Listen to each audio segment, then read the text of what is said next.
ফিরে আসেন ভাইয়া, ফিরে আসেন।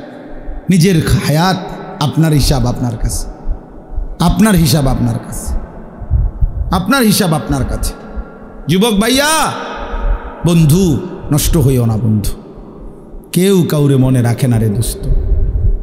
এই ঈদ পরবর্তী এই আজকে 2-3 দিনে অনেক অ্যাক্সিডেন্ট হইতেছে, অ্যাক্সিডেন্ট হইতেছে। হ্যাঁ, আজকে আমার চান্দিনা, আমি এখন গেছি শ্বশুর বাড়িতে দুপুরে, এই আস যাওয়ার সময় শুনতেছি যে আস্তা বাস ফিলারের লগে, কারেন্টের ফিলারের লগে লাগাই দিছে, ফিলার এটা ভাঙ্গা গেছে ডাইরেক্ট পুরাটা বাসের উপরে।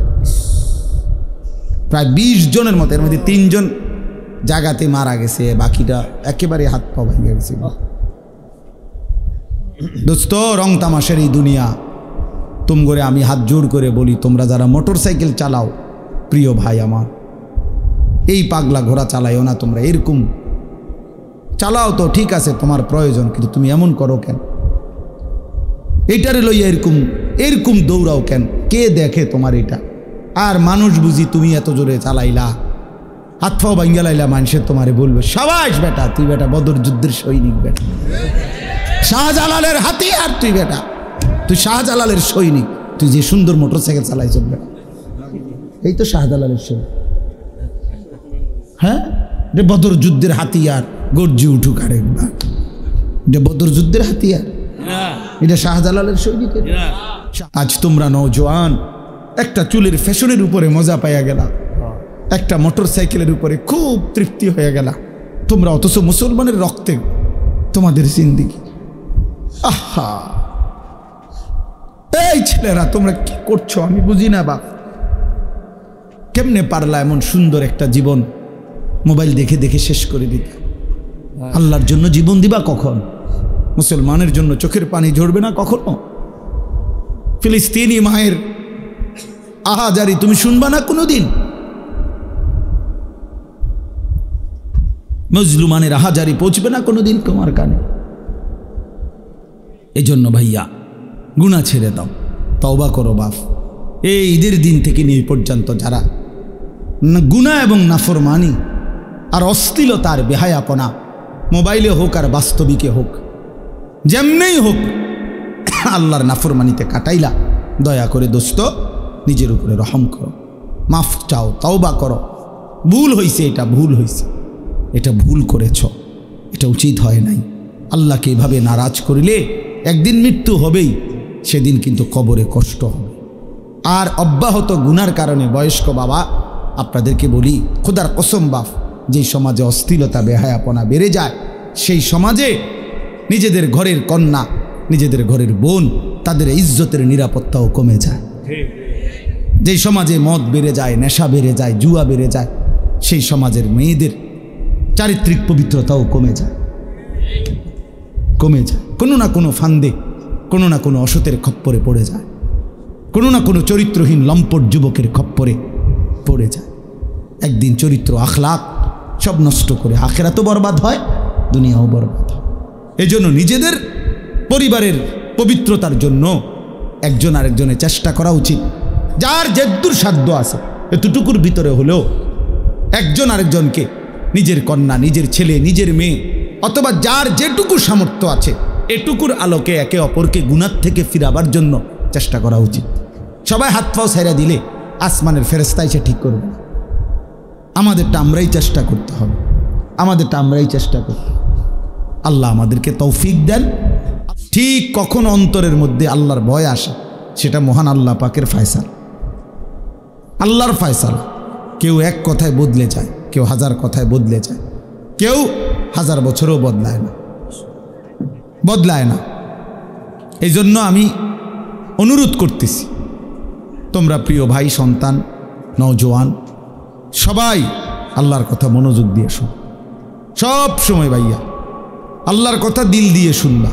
মসজিদে জুমার বয়ান মনোযোগ দিয়ে শুনলে ভালো, দিল দিয়ে। আমার এটা সব সময়ের পেরেশানি, আমি এটা একটু বেশি বলি, বেশি পেরেশানি করি।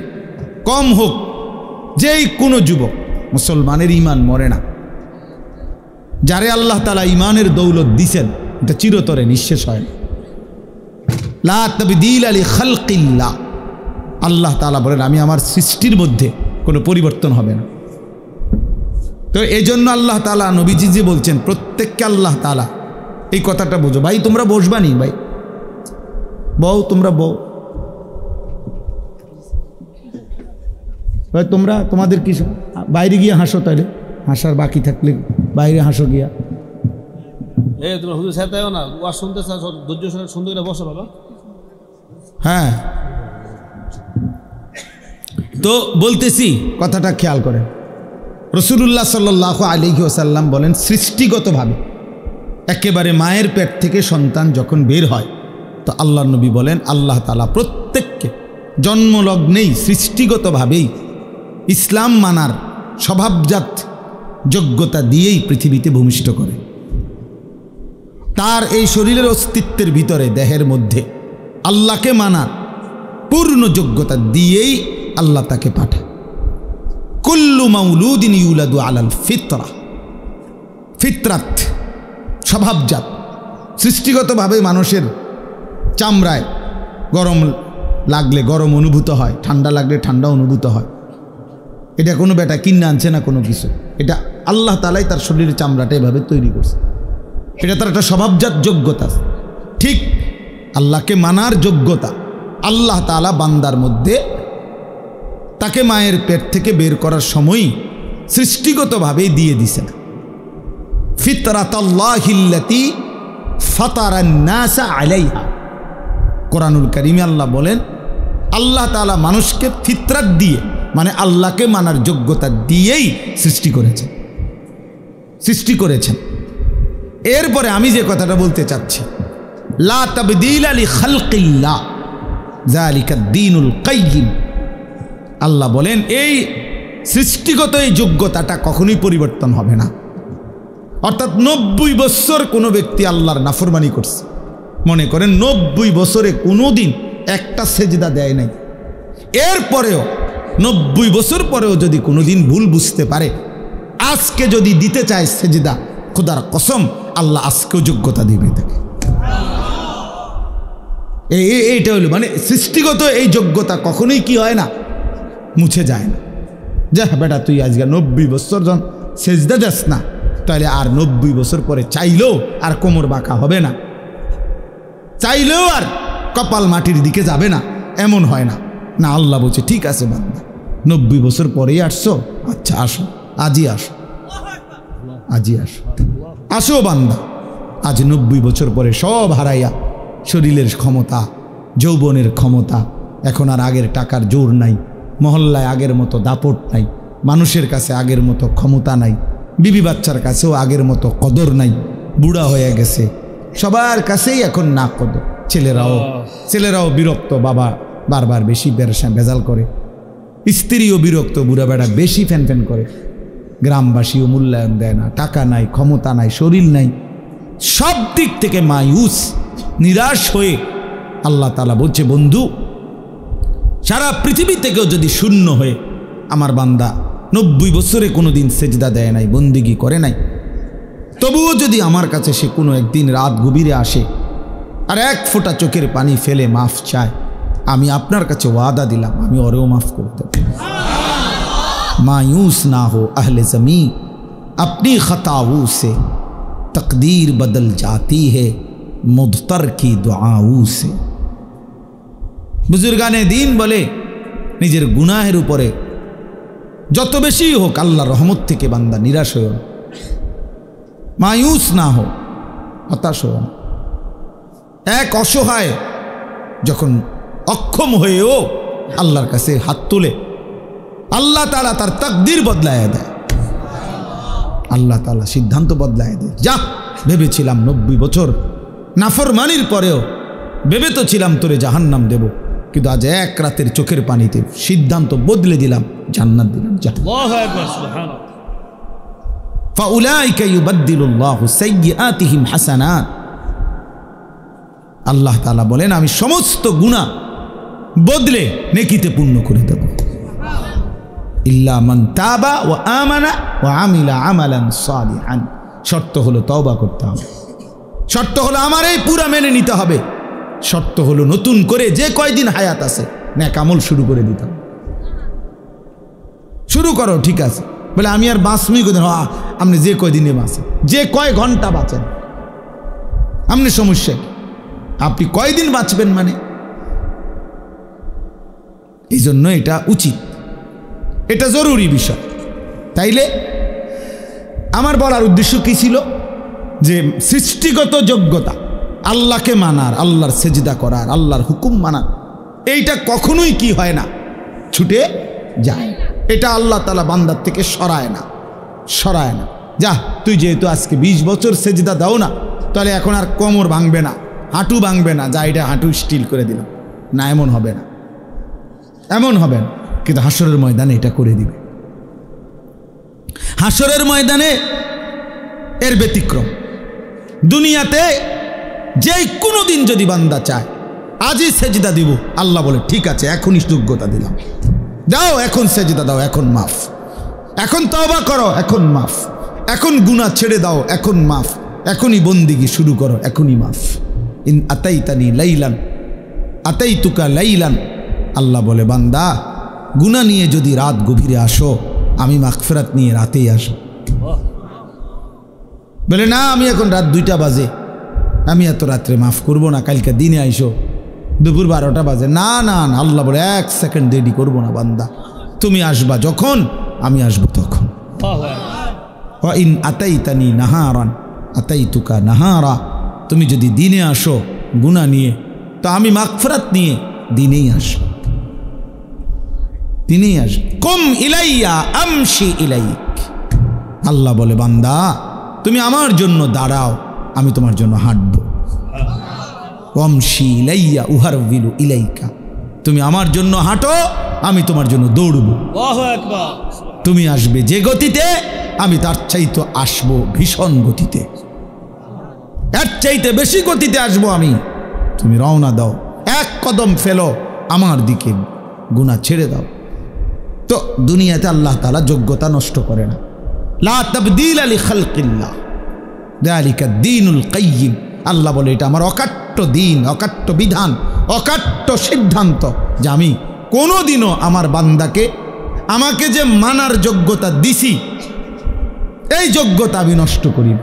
এজন্য 70 বছরের মানুষও যদি কালেমা পড়ে কোনো হিন্দু, তো তারপরও 1 নজর দেখাই দিলেই সে সেজদা দিতে পারে। অথচ গত 70 বছর সে আল্লাহকে অস্বীকার করছে। আল্লাহ যদি বলে না বেটা, আর এখন আর কি লাভ হইব সেজদা দিয়া, তো মাইজবি আর কয়দিন, আল্লাহ বলে না বান্দা, আমি যোগ্যতা তোমার নষ্ট করি নাই, তুমি ভুলেছিলে আমাকে। এজন্য দোস্ত, এটা গুরুত্বপূর্ণ। তোমরা ছেলেরা নওজোয়ান, অনেক ছেলে আলহামদুলিল্লাহ ধীরে ধীরে বোঝে, অনেক সময় ফিরে আসে, জিন্দিগি বদলায়, সেজদা করে, নামাজ পড়ে, আলহামদুলিল্লাহ দেখা গেছে অল্প সময়ের ব্যবধানে চেহারার মধ্যে নূর চমকায়, আলো চমকায়, আলো চমকায়।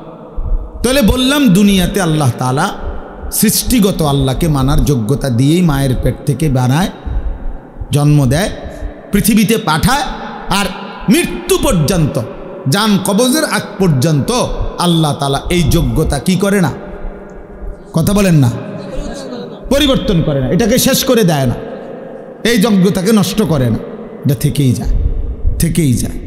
অতএব আল্লাহকে মানার জন্য মনোযোগ দিলে কোনো একদিন, কোনো ঘন্টায়, কোনো এক রাত, কোনো এক মুহূর্তে আল্লাহর কথা যে দিল দিয়া শুনে, হতে পারে আল্লাহর ভাল লাগছে, তো আল্লাহ বলবে বান্দা যা, আজই তোকে হেদায়েত দিয়ে দিলাম, এক কথায় তোরে বদলে দিলাম, যা, আমার ইচ্ছা, আমার ইচ্ছা। ওয়ালাকিন্নাল্লাহ ইয়াহদি মান ইয়াশা, আল্লাহ যাকে চান তিনি তাকে হেদায়েত দেন, হেদায়েত দেন। কাউকে আমরা 1000 কথা বলছি, সে শুনে নাই, কাউকে আমরা 1 কথা বলছি, সে জিন্দিগি বদলাই ফেলছে। তাহলে দুটোটাই আমার কোনো যোগ্যতা না, বক্তার, ওয়াইজের, হুজুরের কারো যোগ্যতা না, আল্লাহ তাআলার ফয়সালা। আল্লাহ তাআলার কি ফয়সালা? আল্লাহর ফয়সালা, আল্লাহর ফয়সালা, আল্লাহর ফয়সালা। এই জন্য ভাইয়া আমি অনুরোধ করলাম, এই যোগ্যতা যেন নষ্ট না হয়, এবং আল্লাহর কথা দিল দিয়ে শুনলে, সরাসরি শুনলে লাভ হয়, তাইলে আল্লাহকে মানার সুযোগ মিলে। কোনো একদিন কোনো এক সময় কোনো এক বয়ানে হয়তো আল্লাহ বদলে দিবে তোমারে, আর তোমার জিন্দিগিটা সুন্দর হয়ে যাবে। দুনিয়ায় যদি বুঝতে পারো ভাইয়া তো বাইচা গেল, নাই তো কবরে বুঝবা কিন্তু লাভ হবে না। কাল্লা সাউফা তা'লামুন, আল্লাহ বলেন অবশ্যই তুমি বুঝো। আরে বান্দা আমি তোমারে দাগ নম্বর খতিয়ান নম্বরে বুঝায় দেব। এটা উচিত ছিল, এটা অনুচিত ছিল, এটা তোমার করণীয় ছিল, এটা বর্জনীয় ছিল, এটা আমি হালাল করেছিলাম, এটা আমি হারাম করেছিলাম।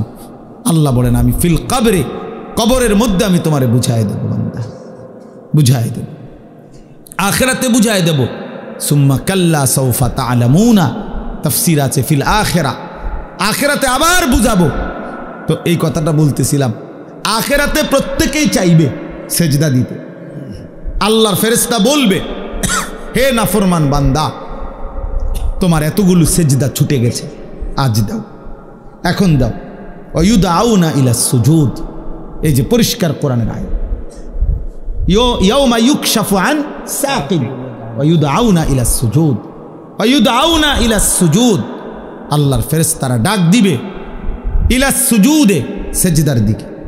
এদিকে সেজদা দাও, এখন দাও, এখন দাও। এখন যদি আমরা কাউরে বলি যে বেটা সারাদিন নামাজ পড়ো না, এখন দাও সেজদা, সে পারবে, বয়ে হোক যেভাবে হোক, এখন সে সেজদা দিতে কি পারবে। কারণ ওই যে কি হয় নাই, হ্যাঁ হ্যাঁ মাশাআল্লাহ, এই যে বুঝছেন কি হয় নাই বলেন, যোগ্যতা কি করে নাই, আল্লাহ তাআলা একদিনের জন্য কি করে না, আটকায় রাখে না, যোগ্যতাটা রাখছে আল্লাহ, এই জন্য এখন চাইলেই দিতে পারবে। কিন্তু ওই দিন ফেরেশতা বলবে ওয়ায়ুদআউনা ইলাস সুজুদ, কিন্তু আল্লাহ বলেন ফালা ইয়াস্তাতিউন, লক্ষ কোটিবার নাফরমান চেষ্টা করবে কিন্তু একটা সেজদা দিতে পারবে। ওই দিন আর কোমর ভাঙবে না, হাঁটু ভাঙবে না, কোনোই ভাঙবে না, স্ট্যান্ড এটা একদম স্টিল হয়ে যাবে, মজবুত হয়ে যাবে, এমন শক্ত হয়ে যাবে, আর হাঁটু ভাঙবে না। আমার শায়েখ আল্লামা মুফতি মুশতাকুন নবী কাসেমি হুজুরের পাও ভাঙছিল 2014 সালে। তো তখন আমি দেখছি ওনার এই বাম পাও গাড়ি অ্যাক্সিডেন্টে ভাঙ্গিয়া গেছিল, দুইখানে রানের কাছেও ভাঙ্গিয়া গেছিল, হাঁটুর নিচেও ভেঙে গেছিল। তখন ওনার এই দুই পায়ে যে অপারেশন করছে, এরপরেও এক টানা দীর্ঘদিন প্রায় 7-8 মাসের বেশি এই যে পাওটা যে লম্বা হইয়াছিল ফেলাইয়া রাখছে, এরপরে হাড্ডি জোড়া লাগছে, মানে পাও এটা এরপরে পাওটা আলগি দিতে পারে, ইয়া করতে পারে, কিন্তু এই হাঁটুর এটার ভাঙে না, এটার বাঁকা হয় না আর কি, একদম একদম সোজা স্টিল হয়ে গেছে। এরপরে আরও মনে হয় 6 মাস এই প্রতিদিন একজন থেরাপিস্ট ডাক্তার আসতো বাসায়, মোমবাতি এরকম আস্তা আস্তা মোটা মোটা মোমবাতি নিয়ে আইতো ওই লোক, এ আগুনে মানে মোমবাতি ধরাইয়া মোমের ফোঁটা এইগুলা পুরা এই আটার মধ্যে দিত, মানে একদম আস্তরের মতো বানাইতো মোটা, ওই চুন দিয়া যে অনেকে যেরকম দেয়া করে এরকম ব্যান্ডেজ করে, এরকম আপনার মোম দিয়া প্লাস্টার মতো বানাইতো। আস্তে আস্তে একটু একটু একটু একটু করে করে চেষ্টা করতো। তখন কি পরিমাণ চিৎকার উনি করতেন, কাঁদতেন, কারণ এই আস্তা মোমের গলা এডি ফালাইতেছে পুরা আগুন, মানে কি পরিমাণ কাঁদতো।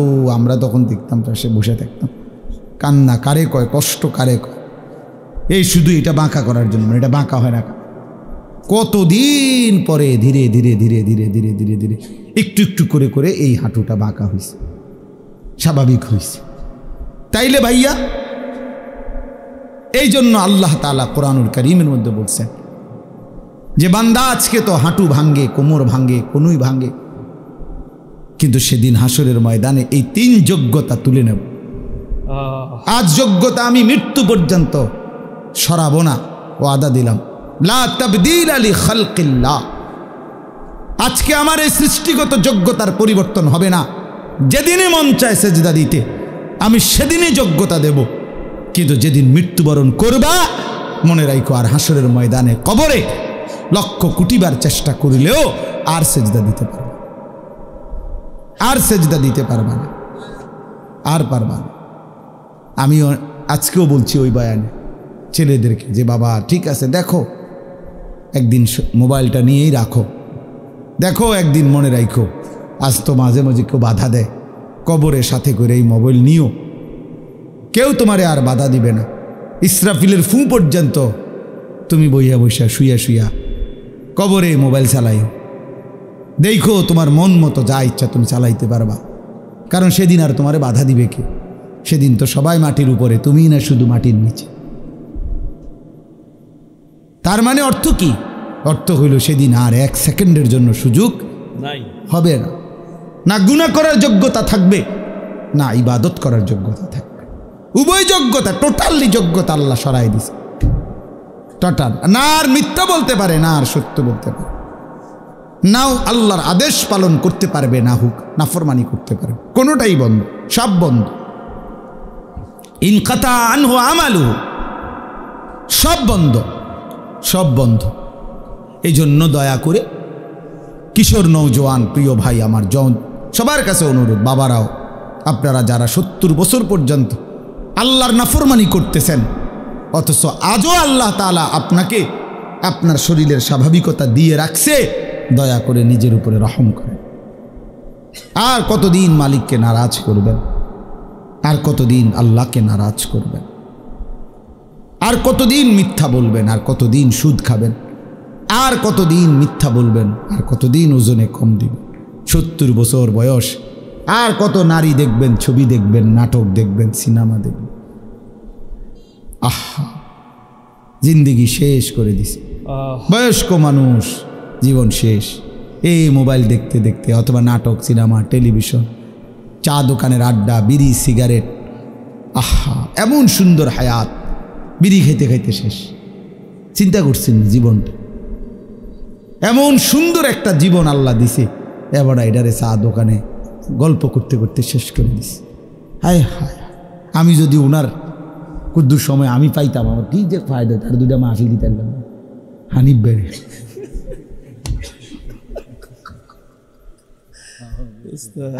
আমি একটু সময়ের কাঙ্গালাম, মানে আর কুদ্দুর সময় যদি আমি মিলতো, বলেন আপনি বলেন, আরেকটু সময় যদি পাইতাম, তাইলে ভাইয়া জিন্দিগির কদর করেন। আজকে বললাম আপনাদেরকে যে জীবনের কদর করেন। প্রিয় ছেলে আমার, তোমার হায়াতের কদর করো ভাই আমার। হ্যাঁ হ্যাঁ, ওমান নুআম্মিরহু নুনাক্কিসহু ফিল খালক। আল্লাহ বলেন আমি তো লম্বা হায়াত দিতে দিতে একদিন তোমাকে প্রথম অবস্থায় ফিরিয়ে আনবো। অর্থাৎ একদিন এমন দুর্বল হয়ে যাইবা, বয়স তো আছে হয়তো, বেঁচে তো আছো, কিন্তু ইবাদত আমলের সক্ষমতা থাকবে না, শরীর দুর্বল হয়ে যাবে, ক্লান্ত হয়ে যাবে, বয়সের ভারে অচল হয়ে যাবে। কিন্তু আজকে যাদেরকে শক্তি, সামর্থ্য, যৌবন দিয়েছেন আল্লাহ, আল্লাহ তাআলা বলেছেন বান্দা কদর করো, কদর করো বান্দা। আওয়ালাম নুআম্মিরকুম, হাসরের ময়দানে আল্লাহ বলবে, বলো না বান্দা কেন নাফরমানি করলা? আমি কি তোমাকে হায়াত দেই নাই? আমি কি তোমাকে হায়াত দেই নাই? আওয়ালাম নুআম্মিরকুম, কেমনে পারলা? কেমনে পারলা? প্রতিনিয়ত আজকে আমি যে আয়াতের অংশ পড়ছি, এই আয়াতের অংশটাই আমি বলে আমার কথা শেষ করব। সূরা বাকারার 185 নম্বর আয়াতের শেষ অংশ, আমি 3টা কথা শুধু পড়ছি। ওয়ালি তুকমিলুল ইদ্দাতা ওয়ালি তুকাব্বিরুল্লাহা আলা মা হাদাকুম ওয়া লাআল্লাকুম তাশকুরুন। এই 3টা কথা শুধু এখানে আল্লাহ তাআলা বলছেন। মূলত এটা মাহে রমজানের উপরে আয়াত। কোরআনুল কারীমের সূরা বাকারার 183 নম্বর আয়াত থেকে 187 নম্বর আয়াত পর্যন্ত 5টি আয়াতে আল্লাহ তাআলা রমজানের বিস্তারিত আলোচনা করছেন সূরা বাকারার। তো এই 5টি আয়াতের মধ্যে মাঝখানের এক আয়াত হলো 185 নম্বর আয়াতে, শেষের অংশে আল্লাহ তাআলা ঈদের দিন, মানে রমজানের শেষ হলেই ঈদের দিনের করণীয় আর রমজান পরবর্তী জিন্দিগির করণীয়, এই 2টা কথা বলছে। তাহলে এখন রমজানের পরে ঈদ আর রমজানের পরে ঈদ পরবর্তী জিন্দিগি, বাকি হায়াত, আমার উচিত কি, আমার করণীয় কি, এই কথাইটা এখানে বলছে। তো এইটা বলার জন্য আমি এই আয়াতের অংশটা পড়ছি, কারণ এখন ঈদ পরবর্তী সময় না, কথা বলেন না, এই জন্য পড়ছি, এই জন্য পড়লাম। তো আল্লাহ তাআলা বলেন ওয়ালি তুকমিলুল ইদ্দাহ, আল্লাহ বলছেন এর আগের লাইন হইল, এর আগের কথাটা হলো ইউরিদুল্লাহু বিকুমুল ইউসরা ওয়ালা ইউরিদু বিকুমুল উসরা। আল্লাহ বলে বান্দা শোনো, রমজান, রোজা, ইফতার, সাহারি, তারাবি, শেষ দশকের এতেকাফ মসজিদে, শবে কদরের রাত্রি জাগরণ, আমি আল্লাহ তাআলা এই রমজানকে কেন্দ্র করে যতগুলো হুকুম আহকাম দিছি, আমি বান্দা বিশ্বাস করো একটাও আমি আল্লাহ তাআলা তোমার উপরে কঠিন কোনো বোঝা, আমি আল্লাহ বলতেছি বান্দা বিশ্বাস করো আমি তোমার উপরে কোনো কঠিন বোঝা চাপায় দিতে চাই নাই, সবটার মধ্যে আমি তোমার জন্য যাতে সহজ হয় এটা আমি খেয়াল রাখছি। ইউরিদুল্লাহু বিকুমুল ইউসরা, শোনো বিশ্বাস করো বান্দা, আমি আমার চাইতে বড় রহমওয়ালা, আমার চাইতে তোমার প্রতি দয়াবান আর কেউ নাই বান্দা, আমার চাইতে আপনজন তোমার আর কে বলো? তোমার কষ্ট হবে, তোমার উপরে বোঝা চাপায় দিলাম, আমি মালিক এমনটা না, আমি এমন মালিক না। ওয়া কানা বিল মুমিনিনা রাহিমা। আল্লাহ তাআলা বলেন আল্লাহ তাআলা মুমিনদের জন্য খুব বেশি দয়াবান, রাহিম পূর্ণাঙ্গ দয়াবান, সকলের প্রতি দয়াবান, এটা হলো রহমান। আর পূর্ণাঙ্গ দয়াবান মুমিনের প্রতি এটা রাহিম। আল্লাহ বলেন আমি সবার উপরে যে পরিমাণ দয়া করি আর আমার ইমানদার বান্দার উপরে পরিপূর্ণ দয়া করি, এজন্য আমি মুমিনের বেলায় রহমানও, মুমিনের বেলায় রাহিমও, আর বাকি সকলের বেলায় শুধু রহমান। আর রাহিম নামের মধ্যে যত দয়া মায়া আছে এটা শুধুই রাখছি আমার মুমিন বান্দার জন্য। রহমান নামের দয়া দিয়া সবাইরে দেই, রাহিম নাম থেকে শুধু মুমিনকে দেই। বুঝেন নাই কথাটা? রহমান অর্থও দয়াবান, রাহিম অর্থও কি দয়াবান, কিন্তু রহমান দিয়ে আল্লাহর রহমান নাম থেকে দয়া ইমানদার, কাফের, নাফরমান, মুশরিক, নাস্তিক, মুরতাদ, হিন্দু, বৌদ্ধ, ইহুদি, খ্রিস্টান, গরু, ছাগল, কীট, পতঙ্গ, জন্তু, জানোয়ার, জঙ্গলের প্রাণী, সাগরের নিচের প্রাণী, পাহাড়ের প্রাণী, কুল কায়নাতের যত দয়া যে যা পাচ্ছে আল্লাহর মাখলুকাত সব রহমান নাম থেকে দয়া পাচ্ছে। আর শুধু রাহিম নামটা আল্লাহ স্পেশাল, রাহিম নামের পূর্ণাঙ্গ নিয়ামত দয়া আল্লাহ ইমানদারের জন্য বরাদ্দ রাখছে। ওয়া কানা বিল মুমিনিনা রাহিমা, রাহিমা মুমিনদের জন্য। তো আল্লাহ তাআলা বলে বান্দা আমি আল্লাহ তাআলা বিষয়টা তোমার উপরে কঠিন করি নাই, কঠিন করে 1 মাস রোজা, বিশ্বাস করো আমি জানি বান্দা, আমি বানাইছি তোমারে, আমি জানি তোমার শরীরের মধ্যে এই সক্ষমতা আছে, আমি এটা বেশি বোঝা না, আমার এটা বোঝা না, আমি তোমার জন্য ইফতারের ব্যবস্থা রাখছি, আমি তোমার জন্য সাহারির ব্যবস্থা রাখছি, আমি তোমার জন্য রাত্রিটা যে বিষয়গুলো দিনের বেলা নিষেধ করছিলাম সেটার পূর্ণাঙ্গ রাত্রিটা আবার অনুমতি দিয়ে রাখছি।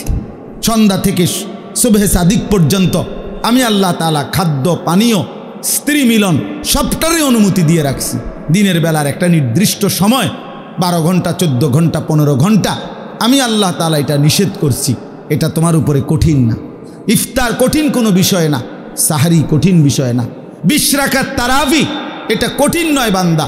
শেষ দশক মাত্র 10টা দিন অথবা 9 দিন আমার ঘরে এতেকাফ করা তোমার এত লম্বা হায়াতের মধ্যে কঠিন কিছু না। আমি 365 দিন চাই নাই, 10 দিন চাইছি।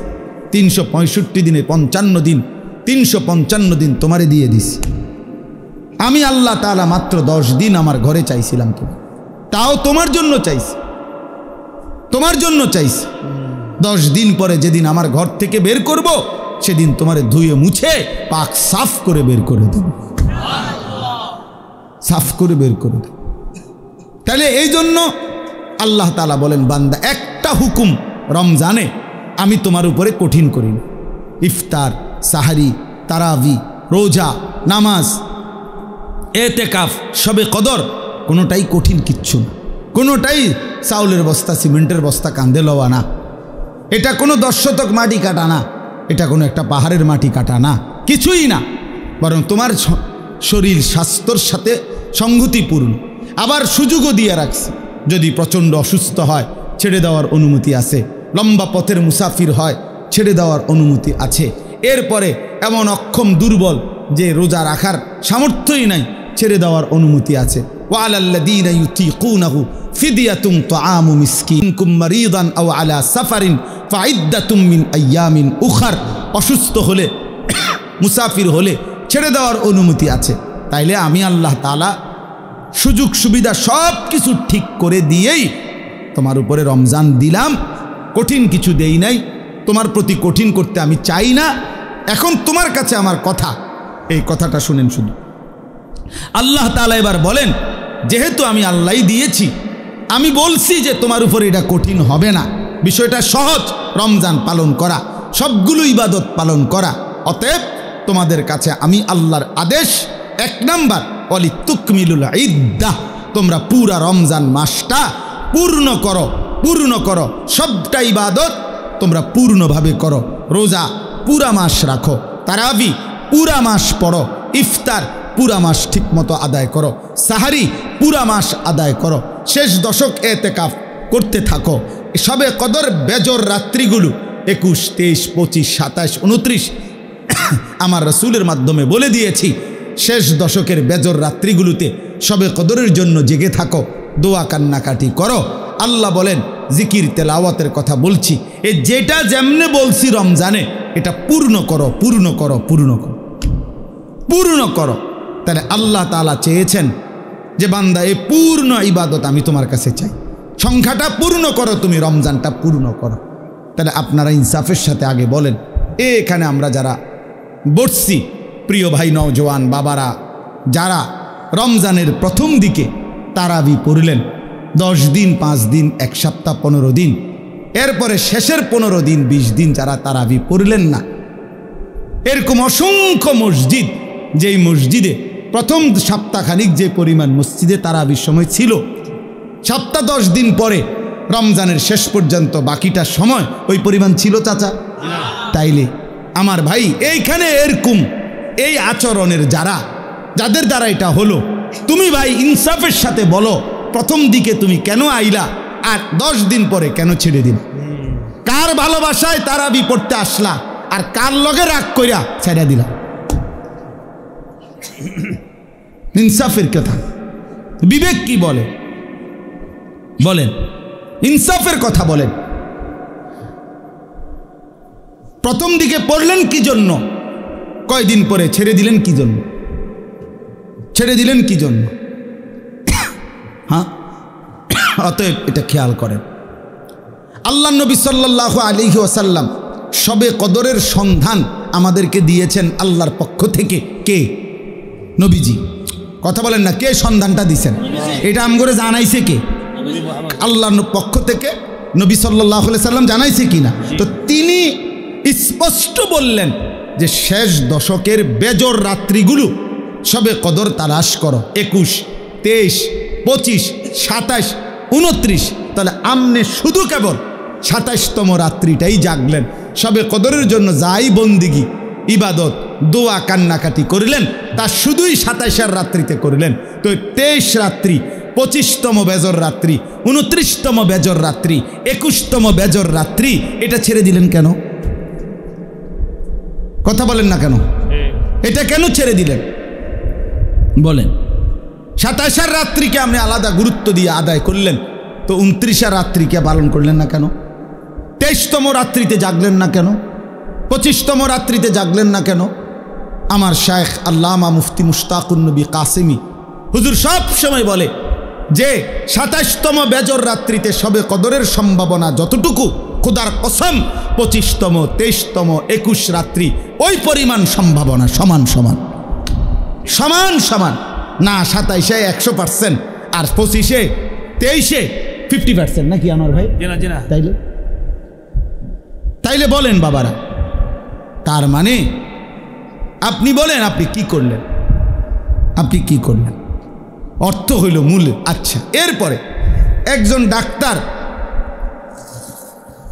আপনারা যে প্রেসক্রিপশন দিল, এখানে 6টা ওষুধ লিখে দিল, ডাক্তার সাহেব লিখে দিছে 6টা ওষুধ। আপনি নিজে বুদ্ধি করিয়া 5টা ওষুধ আজ 6 মাস ধরে খাইলেন, একটা ওষুধ টোটালি নিলেন না, এটা কোন ধরনের বুদ্ধিমানের কাম করলেন? আপনি এই ওষুধটা নিলেন না কেন? ডাক্তার সাহেব তো 6টা ওষুধ দিছিল আপনারে। তো আল্লাহ পাক রব্বুল আলামিন রাসূলুল্লাহ সাল্লাল্লাহু আলাইহি সাল্লামের মাধ্যমে রমজান উপলক্ষে রোজা দিলেন, তারাবি দিলেন, ইফতারের বিধান দিলেন, সাহারির বিধান দিলেন, শবে কদরের বিধান দিলেন, এতেকাফের বিধান দিলেন শেষ দশকে।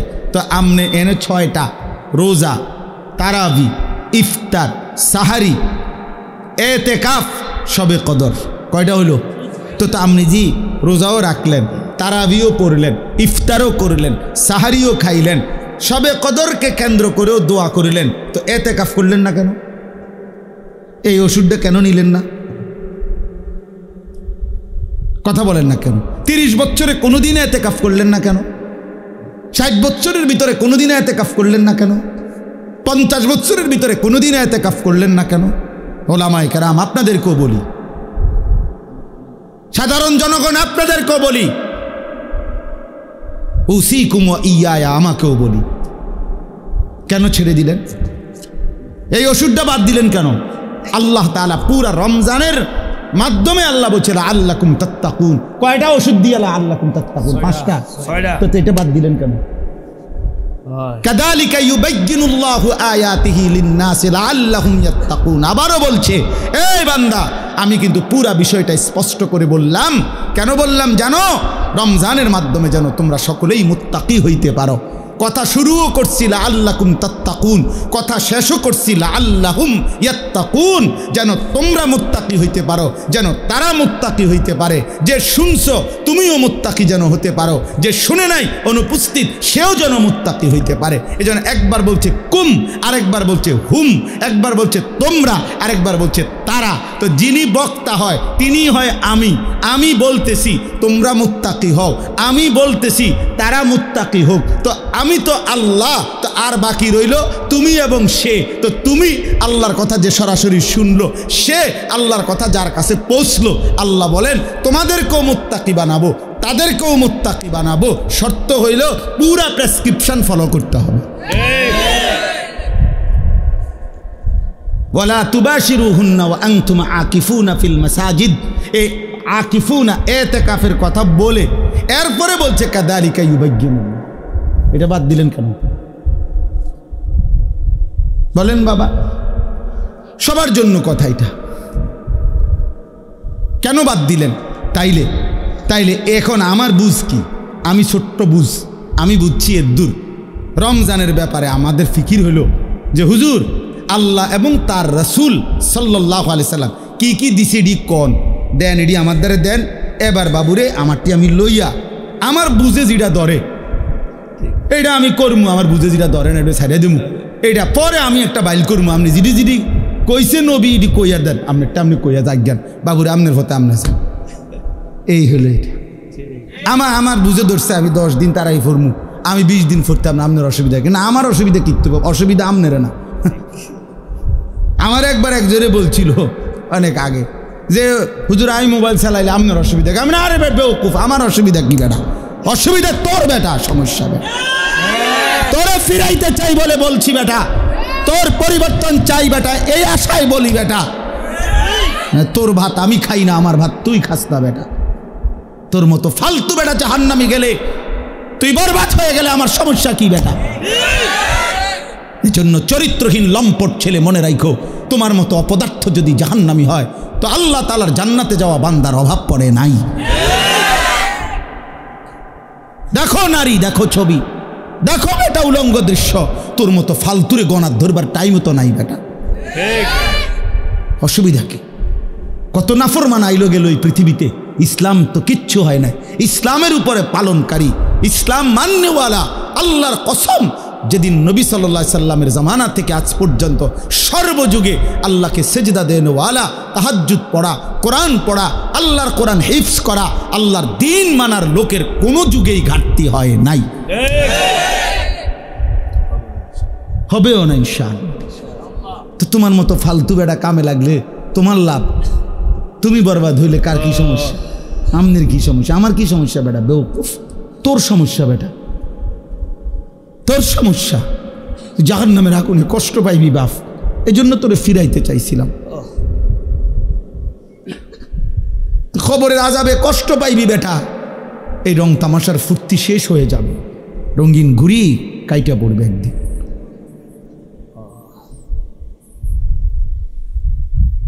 রঙিন ঘুড়ি একদিন কাইটা পড়বে, এই চুলের পেখম একদিন কেউ দেখবে না, এই যৌবনের অহংকার দোস্ত কেউ দেখে না। এ দেখতে দেখতে ফুরায় যায়, দেখতে দেখতে হারায় যায়, দেখতে দেখতে হারায় যায়। এই জন্য দোস্ত এটা ফিকির করা উচিত। আল্লাহ তাআলা বলছে বান্দা ওয়ালি তুকমিলুল ইদ্দা, আমি চেয়েছিলাম তুমি আমার পুরাটা মাস পুরা করবা, সবগুলো বন্দিগি পুরা করবা, পুরা কইরো পুরা কইরো। আল্লাহ বলছে পুরা কইরো, কঠিন হবে না বান্দা, আমি পারবনি। পারবা বান্দা, আল্লাহ বলতেছে পারবা, আমি জানি তুমি পারবা, তুমি না পারলে আমি তোমারে দিতাম। লা ইউকাল্লিফুল্লাহু নাফসান ইল্লা উসআহা, আমি আমার বান্দার উপরে সাধ্যের অতিরিক্ত কিচ্ছু চাপাই না, কিচ্ছু চাপাই, কিচ্ছু চাপাই না। আল্লাহ তাআলা কোনো বিষয় কঠিন, কি পরিমাণ ইহসান কারম করছেন। আমরা কিতাবে পড়ছি, আল্লামা ইমাম ইবনুল কাইয়িম আল জাওজি রাহমাতুল্লাহ আলাইহি বলছে যে আল্লাহ সবচেয়ে বেশি কোন ইবাদত করতে বলছে? একটি ইবাদত কেবল আনলিমিটেড, সেটা হলো জিকির। জিকিরের কোনো কি নাই, পরিমাণ নাই।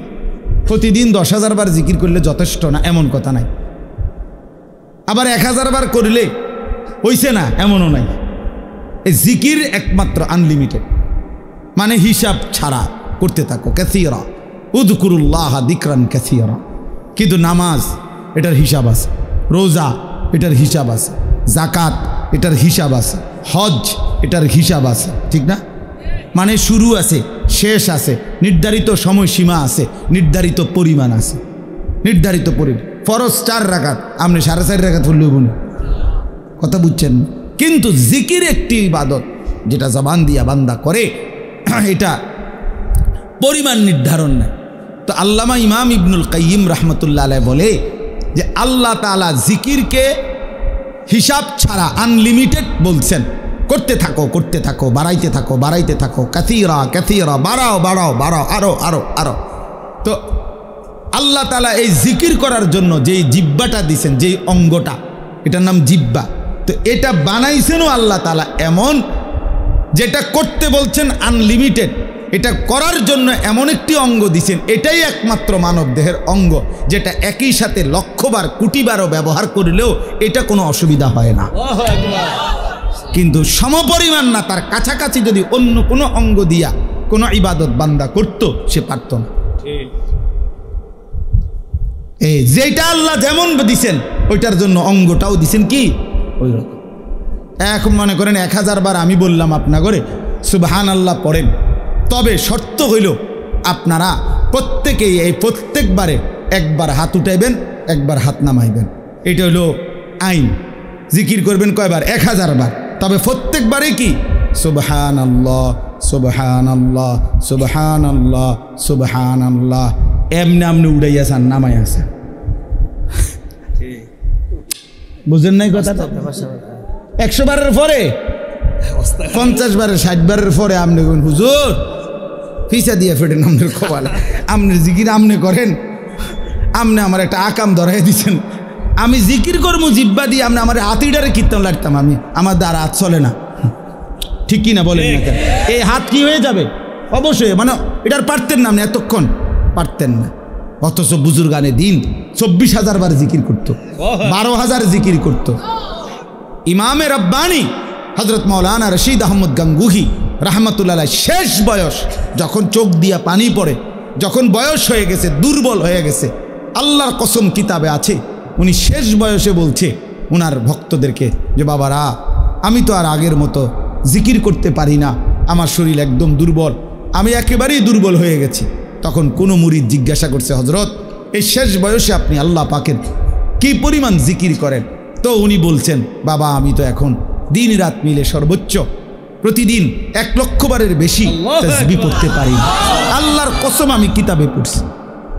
যে সময় তার বয়স 70-এর ঊর্ধ্বে, সেই সময়ে মানুষটা বলতেছে 1,00,000 বার, এখন দুর্বলতার কারণে এর বেশি করতে পারে না।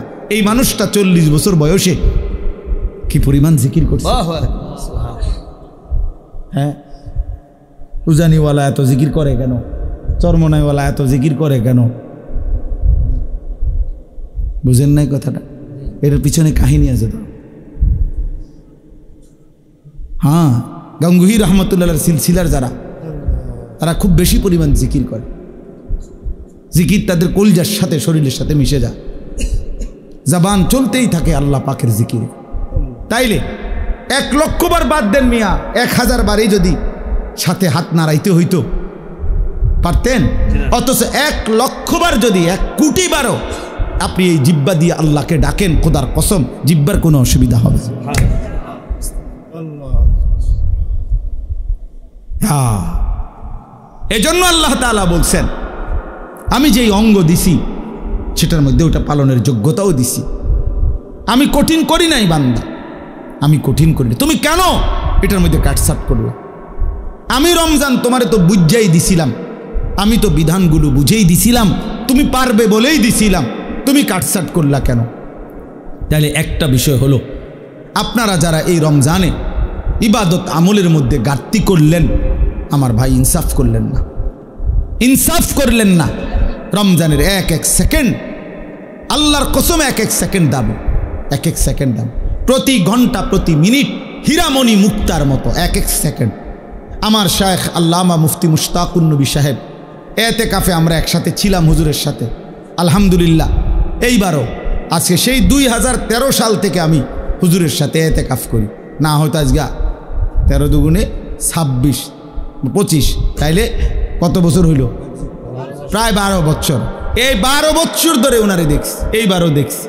মাগরিবের নাম আসরের পরে এই মুনাজাত শুরু করছে, দোয়া করতেছে। শেষ দিন, এই দিন একেবারে আজান, ইফতারের আজানের আল্লাহু আকবার উচ্চারিত হওয়া পর্যন্ত এই হাত নামায় কানছে আর কানছে। তো আমার সাথে আরও যারা ছিলাম আমরা সবাই দোয়া করা শেষ, মানে আমরা মুনাজাত শেষ, আমরা কথাবার্তা যা কইছি মনে কইরা যে দূর পারছি বলিয়াও আরো 20 মিনিট রয়ে গেছে ইফতারে। আমার আর কথা নাই, আমি করতে আনতাম। কিন্তু উনারে দেখলাম, ওনারে তো শেষ হয় না, উনি তো কান্তি আছে বলতে। তখন আমি বুঝছি, আমি বললাম তখন মূল বিষয় হলো শায়েখ যে বলছে, হুজুরে এই কথাটা বলছে যে রমজানের এক এক সেকেন্ড হীরামণি মুক্তার মতো, তো যার কারণে ইফতারের পূর্ব মুহূর্ত পর্যন্ত শেষ সেকেন্ডটাও তো রমজানের অংশ। এজন্য শেষ সেকেন্ড পর্যন্ত উনি কাঁদছেন, শেষ সেকেন্ড পর্যন্ত আল্লাহর বন্দিগি করছেন। এজন্য ভাইয়া রমজানকে কদর করা উচিত ছিল, কদর করা উচিত ছিল। এখন আসেন এবার কথা সংক্ষেপ করতে চাই। রমজানের পরে আল্লাহ বলেন যে বান্দা আমার প্রথম চাওয়া তোমার কাছে, তুমি রমজান পূর্ণ কইরো, মাসটা পুরা কইরো, আমার ইবাদত বন্দিগি দিয়া পুরাটা মাস জীবনটা সাজাইও, আমল কইরো। এরপরে ওয়ালি তুকাব্বিরুল্লাহ আলা মা হাদাকুম, যেদিন আমি আল্লাহ রমজান শেষ করে ঈদের চাঁদ উঠাবো, শাওয়ালের চাঁদ উঠবে, রমজান শেষ হবে, তো আমি যে এই একটা মাস তোমারে সিনাইলাম, তোমারে আমি বুঝাইলাম, আমলের তৌফিক দিলাম, হায়াত দিলাম, হেদায়েত দিলাম, এটা ইফতার, এটা সাহারি, এটা রোজা, এটা তারাবি, এটা এতেকাফ, এইটা হলো সবে কদর, এমনে করো এমনে করো এমনে করো, আমার রসুলের মাধ্যমে তোমারে যে আমি সব কিছুর পথ দেখাইলাম, এই যে আমি নিয়ামত দিলাম, তো এই খুশিতে, এই কৃতজ্ঞতায়, এই জন্যে তুমি চাঁদ উঠলে ঈদের নামাজের পূর্ব পর্যন্ত আমি আল্লাহর তাকবীর বড়ত্ব বলতে থাকো, আল্লাহু আকবার, আল্লাহু আকবার, লা ইলাহা ইল্লাল্লাহু ওয়াল্লাহু আকবার, আল্লাহু আকবার ওয়ালিল্লাহিল হামদ। আল্লাহ আপনি বড়, আপনি বড়, তাই বলেই আপনি আমারে রোজা রাখবার তৌফিক দিছেন, আপনি বড় ইফতারের সুযোগ দিছেন, আপনি বড় বলেই আমার সাহারির সুযোগ দিছেন, তারাবির সুযোগ দিছেন, এতেকাফের সুযোগ দিছেন, সবে কদরের সুযোগ দিছেন। আল্লাহ আপনি বড়, আপনি বড়, আপনি বড়, আপনি বড়, আপনি বড়। রমজানের চাঁদ উঠছে যেদিন, এই বছর আমি সেদিন আমার শায়েখ আল্লামা মুফতি মুশতাকুন নবী সাহেব হুজুরের সাথে মদিনা শরীফ ছিলাম, মসজিদে নববীতে রসুলুল্লাহ সাল্লাল্লাহু আলাইহি সাল্লামের রওজায়ে আতহার, রওজা মুবারকের ঠিক পিছনে ছাতার নিচে আমরা বসা। বসে নবীজির রওজা শরীফ দেখা যায়। তাকায় তাকায় আসি আমরা। এরকম সময় সূর্য ডুবছে, তো মাগরিবের আজান হইছে। ওই দিন মাগরিবের নামাজ দাঁড়াইতে ইমাম সাহেব একটু দেরি করছে, বুঝা যাইতেছে যে একটু দেরি হইতেছে। এরপরে ইমাম সাহেব দাঁড়াইছে, নামাজ পড়ছে। নামাজের মধ্যে প্রথম রাকাতেই ইয়া আইয়ুহাল্লাযীনা আমানু কুতিবা আলাইকুমুস সিয়াম এটা পড়ছে এই মদিনার ইমাম, মসজিদে নববীর ইমাম। তা সালাম ফিরাইয়াই আমি বললাম, সাথে ডানে বামে আমার সাথে যারা ছিল আমাকে, তা করে বললাম চাঁদ উঠছে। হ্যাঁ, হেরাগুলো কেমনে বুঝতেন হুজুর? আমি বলি ওই যে তেলাওয়াত করছে, আয়াত পড়ছে, এটাই বুঝা যায়। ওখানে তার মাইকে বলে না, তো এমনি বুঝছি যে চাঁদ উঠছে, কারণ ওই জন্যই সিয়াম পড়ছে, রোজার আয়াত পড়ছে। তো এখন বলার উদ্দেশ্য হইল, সালাম ফিরাইয়াই ইমাম সাহেব তো একটু পরেই সাথে সাথে জানাজার এলান হয়েছে। মক্কা মদিনায় প্রত্যেক ওয়াক্তের পরে জানাজা হয়, তো মাগরিবের পরও তখন জানাজা হয়েছে। তখন আমার যেটা উদ্দেশ্য বলা, আমার শায়েখ আল্লামা মুফতি মুশতাকুন নবী সাহেব আমার এইরকম হাতে টান দিয়ে বলতেছে, মাওলানা হ্যাঁ একটা জিনিস ভাবেন, এই এখন যাদের জানাজা হবে এই মানুষগুলো গত 2 মাস আল্লাহর কাছে রমজানের জন্য দোয়া করছিল, কিন্তু আজ তো সত্যি সত্যি চাঁদ উঠলো, কিন্তু এরা তো হায়াত পাইবে। আজকে এখন মাগরিবে যাদের জানাজা হবে এরা কি গত 10 দিন আগে মারা গেছে? এরা তো আজকে মারা গেছে। এরাও তো আল্লাহুম্মা বারিক লানা ফি রাজাব ওয়া শাবান ওয়া বাল্লিগনা রমাদান পড়ছিল কিনা? এরা তো পাইল না। এভাবে পুরা রমজান প্রতিদিন মানুষের মৃত্যু হয়েছে কিনা? কথা বলেন না কেন? সারা পৃথিবীতে মানুষের মৃত্যু হয়েছে কিনা? প্রতিদিন মুসলমানের মৃত্যু হয়েছে কিনা? আমরা যেদিন এতেকাফ শেষ, চাঁদ উঠবে যেদিন, এই দিনও আসরের নামাজের পরে গত বছর আমাদের সাথে চাচা এতেকাফ করছিল আমাদের সাথে। আমরা এই বছরও প্রায় 1100 সাথী একসাথে এতেকাফ করছি এক মসজিদে। বুঝতে ধরে আপনার গো, এক মসজিদে এতেকাফ করছে কতজন? 1100। বুঝছেন? 1100। আলহামদুলিল্লাহ, আলহামদুলিল্লাহ। একটা মসজিদ মহল্লার একজন মুসল্লি মিলে না এতেকাফের জন্য। পুরা গ্রামবাসী আতফাও দইরা একজন বুড়া মানুষের অসল একবারে হাত পাও গিরা গাড়ি জোড়াজারি কিচ্ছু নাই, শৈল্যে বেড়ারে 4 জনে ধরাইয়া আইনা মসজিদ আইনা হোতায় দিছে। চাচা আপনি এতেকাফ করেন, এটা এতেকাফ, এটা তো হোতা কাফে না, এটা এতেকাফ করি, এটা তো শোয়া দিল বেটারে শুধু। হায় হায় মুসলমান, হায় মুসলমান। অথচ নবী সাল্লাল্লাহু আলাইহি সাল্লাম মৃত্যু পর্যন্ত, খোদার কসম, হাত্তা তাওয়াফাহুল্লাহ, কখনোই তিনি এতেকাফ ছাড়েন নাই। আম্মা জান আয়েশা বলছেন, নবীজির স্ত্রী বলছেন, হাদিস এটা, তিনি কোনোদিন এতেকাফ ছাড়ে নাই। আশেক কোনোদিন এতেকাফ করে নাই। ঠিক আছে আশেকের রাসূল, হাসরের ময়দানে রাসূল রে তোমার ইশক বুঝাইয়া দিও, বলে দিলাম। আশেক সেদিন প্রমাণ হবে জিলাফির আশেক না রাসূলের আশেক। হাসরের ময়দানে কথা হবে। হ্যাঁ ঠিক আছে, দেখা হবে সেদিন নবীজির সামনে। তুমিও দাঁড়াইও, আমিও দাঁড়াবো ইনশাআল্লাহ। কথা হবে সেদিন। রাসূলুল্লাহ সাল্লাল্লাহু আলাইহি সাল্লামকে বুঝাই দিও ইশক রাসূল কাকে বলে। হে আল্লাহর নবী, আপনাকে ভালোবাসি। নবী বলবেন, হ্যাঁ উম্মত আমাকে ভালোবাসো, তো দেখি আমল নামাটা। তো নবী আমল নামা দেখে বলবে, উম্মত 70 বছর বিড়ি খাইছে, এটা কেডা? হ্যাঁ মস্কারি করো আমার লগে, মস্কারি করো, আমি বুঝি না ভালোবাসা কাকে বলে। হ্যাঁ কি এটা উম্মত? আমারে ভালোবাসো তুমি, আর তুমি বললেই আমি গলে যাব কেন? হ্যাঁ আমার আশেক উম্মতের কি অভাব পড়ে গেছে যে যা পাই তাই লইয়া লইলাম কেন? এটা কার? এই বিড়ি এগুলো কার? কারে জিজ্ঞাসা করে দাড়ি কাটছো? কারে? আশেক কারে জিজ্ঞাসা করে দাড়ি কাটছ?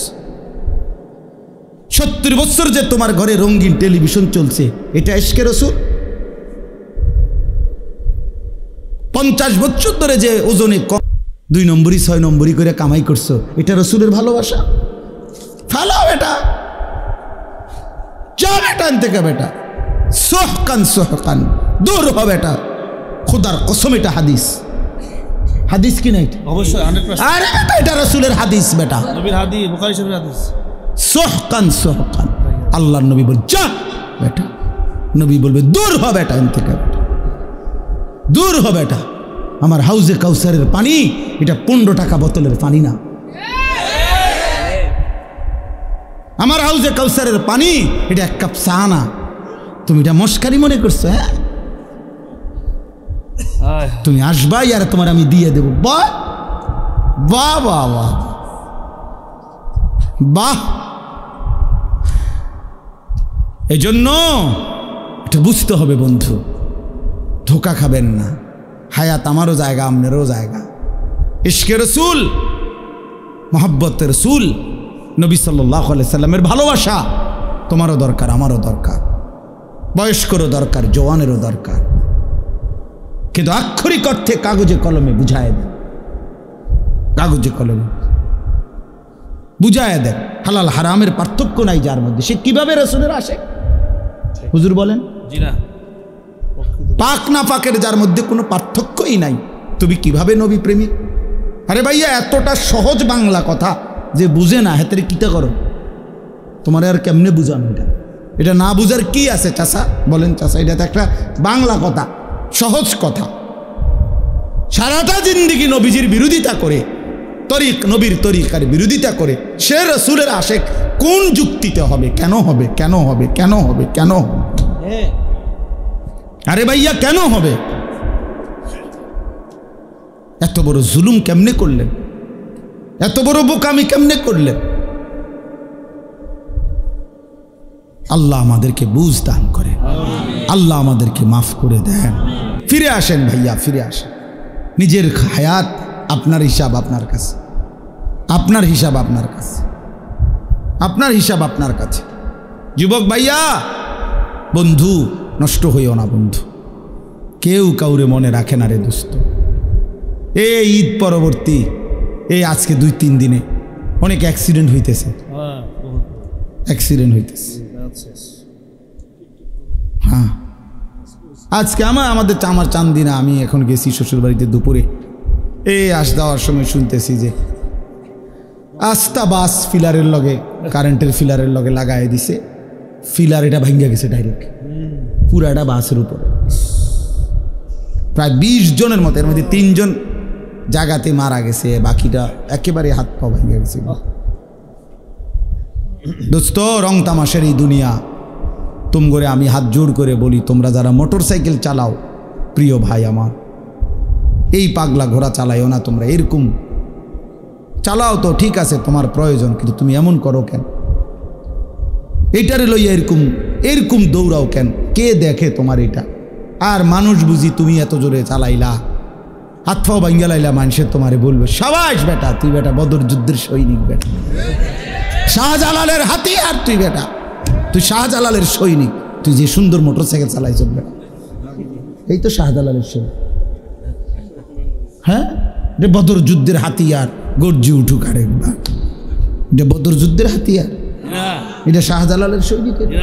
শাহজালাল ইয়ামানি মুজাররাদি রহমতুল্লাহ আলাইহি, যিনি সেই ইয়ামান থেকে আসছেন, তো ইয়ামান থেকে এসেছেন আল্লাহর দ্বীন প্রচারের জন্য, কালেমার প্রচারের জন্য, এক ইমানদারের ইজ্জতের বদলা নেওয়ার জন্য আসছিলেন তিনি।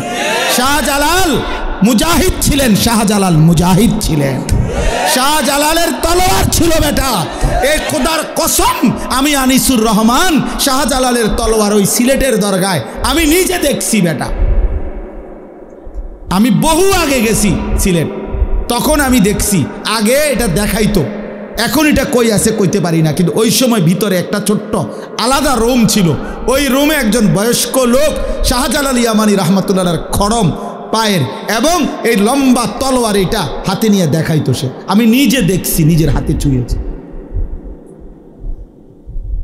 এই ভারতীয় উপমহাদেশের অসংখ্য অগণিত বুজুর্গ আল্লাহর ওলিরা, এরা শুধু আল্লাহর ওলি, প্রত্যেকেই যেমন রাত গভীরে আল্লাহর জিকির করতেন, তো দিনের আলোতে তারা আল্লাহর রাস্তায় জালেমের বিরুদ্ধে, হিন্দু শাসকদের বিরুদ্ধে জিহাদও করতেন।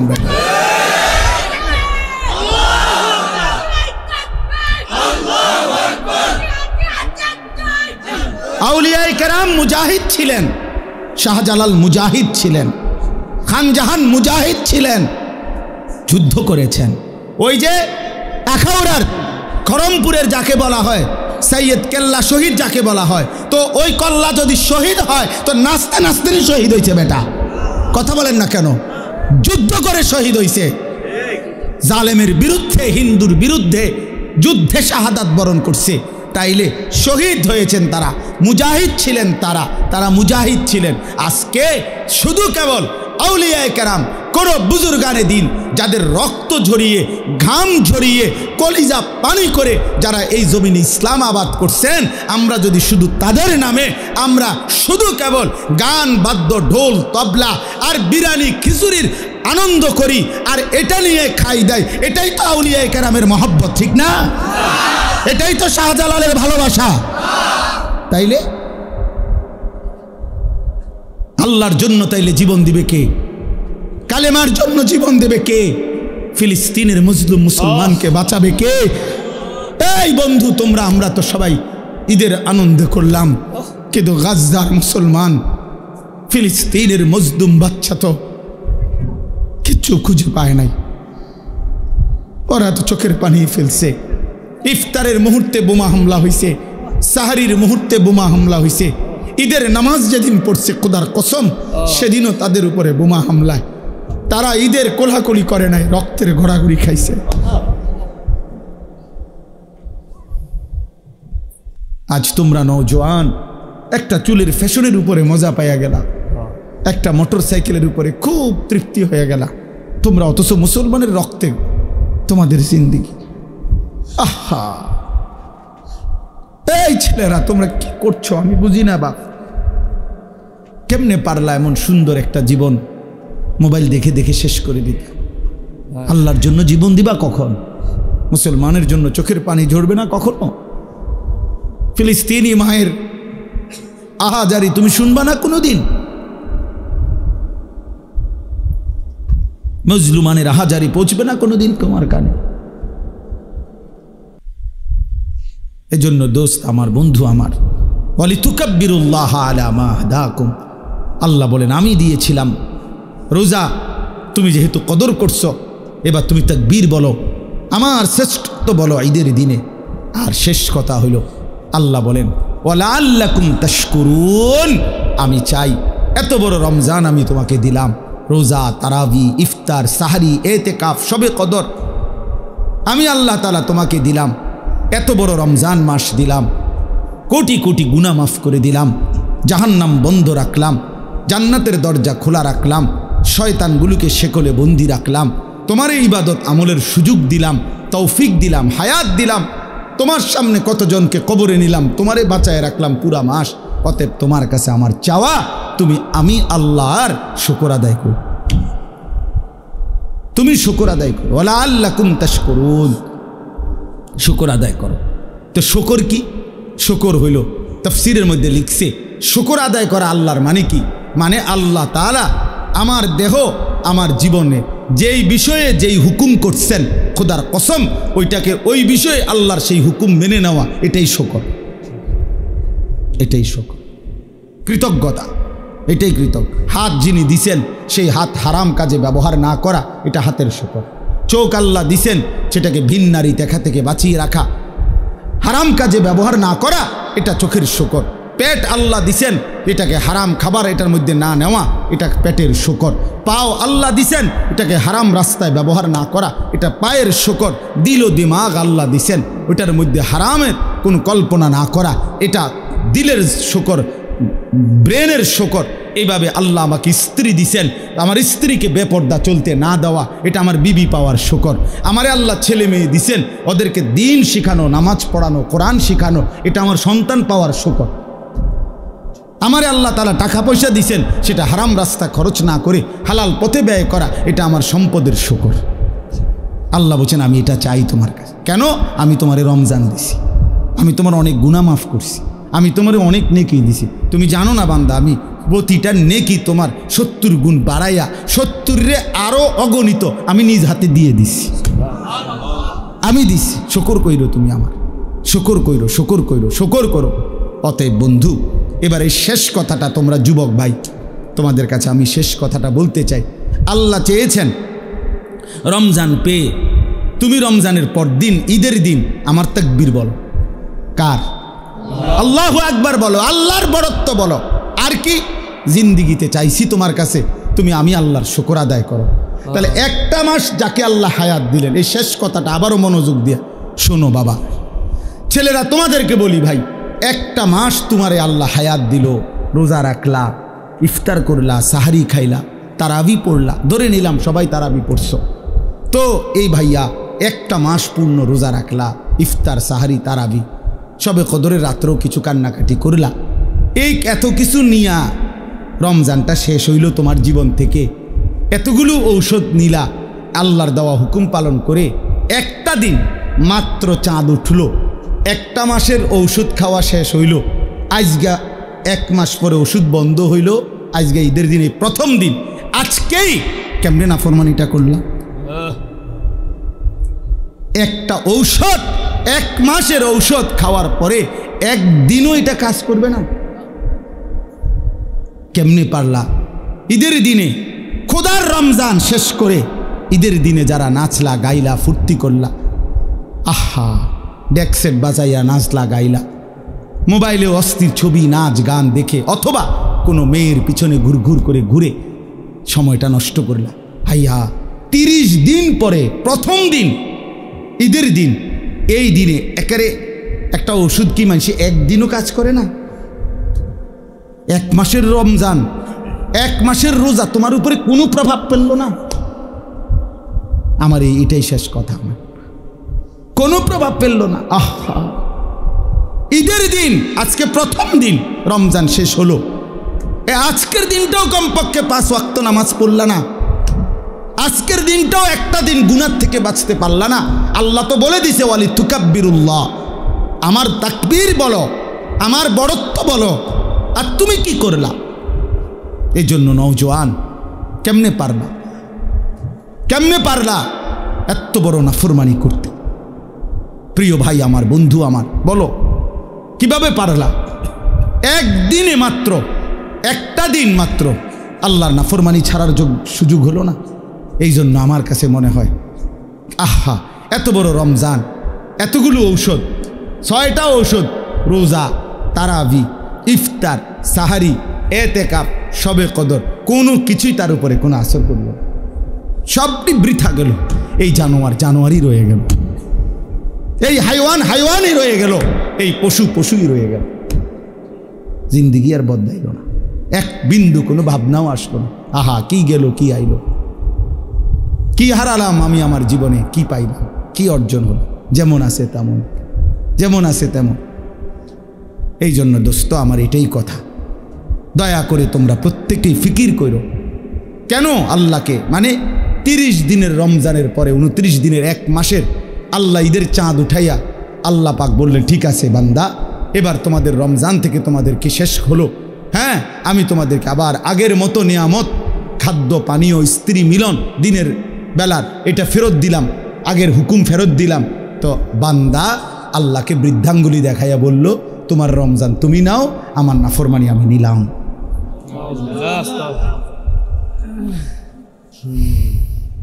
আমার নাফরমানি আমি নিলাম, আমি আমার মতোই রইলাম, তুমি দিছো, তুমি নিছো, তোমারটা তোমার হিসাব, আমি দিয়ে কি। আল্লাহ আমাদেরকে বুঝ দান করে। এই জন্য ভাইয়া, গুনাহ ছেড়ে দাও, তওবা করো বাপ। এই ঈদের দিন থেকে নিয়ে পর্যন্ত যারা গুনাহ এবং নাফরমানি আর অশ্লীলতার বেহায়াপনা, মোবাইলে হোক আর বাস্তবিকে হোক, যেমনেই হোক, আল্লাহর নাফরমানিতে কাটাইলা, দয়া করে দোস্ত নিজের উপরে রহম করো, মাফ চাও, তওবা করো, ভুল হয়েছে, এটা ভুল হয়েছে, এটা ভুল করেছ, এটা উচিত হয় নাই। আল্লাহকে এভাবে নারাজ করিলে একদিন মৃত্যু হবেই, সেদিন কিন্তু কবরে কষ্ট হবে। আর অব্যাহত গুনার কারণে বয়স্ক বাবা আপনাদেরকে বলি, খোদার কসম বাপ, যেই সমাজে অশ্লীলতা বেহায়াপনা বেড়ে যায়, সেই সমাজে নিজেদের ঘরের কন্যা, নিজেদের ঘরের বোন, তাদের ইজ্জতের নিরাপত্তাও কমে যায়। যেই সমাজে মদ বেড়ে যায়, নেশা বেড়ে যায়, জুয়া বেড়ে যায়, সেই সমাজের মেয়েদের চারিত্রিক পবিত্রতাও কমে যায়, কমে যায়। কোনো না কোনো ফান্দে, কোনো না কোনো অসতের খপ্পরে পড়ে যায়, কোনো না কোনো চরিত্রহীন লম্পট যুবকের খপ্পরে পড়ে যায়। একদিন চরিত্র আখলাক সব নষ্ট করে আখিরাতও বরবাদ হয়, দুনিয়াও বরবাদ হয়। এজন্য নিজেদের পরিবারের পবিত্রতার জন্য একজন আরেকজনের চেষ্টা করা উচিত। যার যেদূর সাধ্য আছে এতটুকুর ভিতরে হলেও একজন আরেকজনকে, নিজের কন্যা, নিজের ছেলে, নিজের মেয়ে, অথবা যার যেটুকু সামর্থ্য আছে এটুকুর আলোকে একে অপরকে গুনাহ থেকে ফিরাবার জন্য চেষ্টা করা উচিত। সবাই হাত পাও ছেড়ে দিলে আসমানের ফেরেশতা এসে ঠিক করবে না।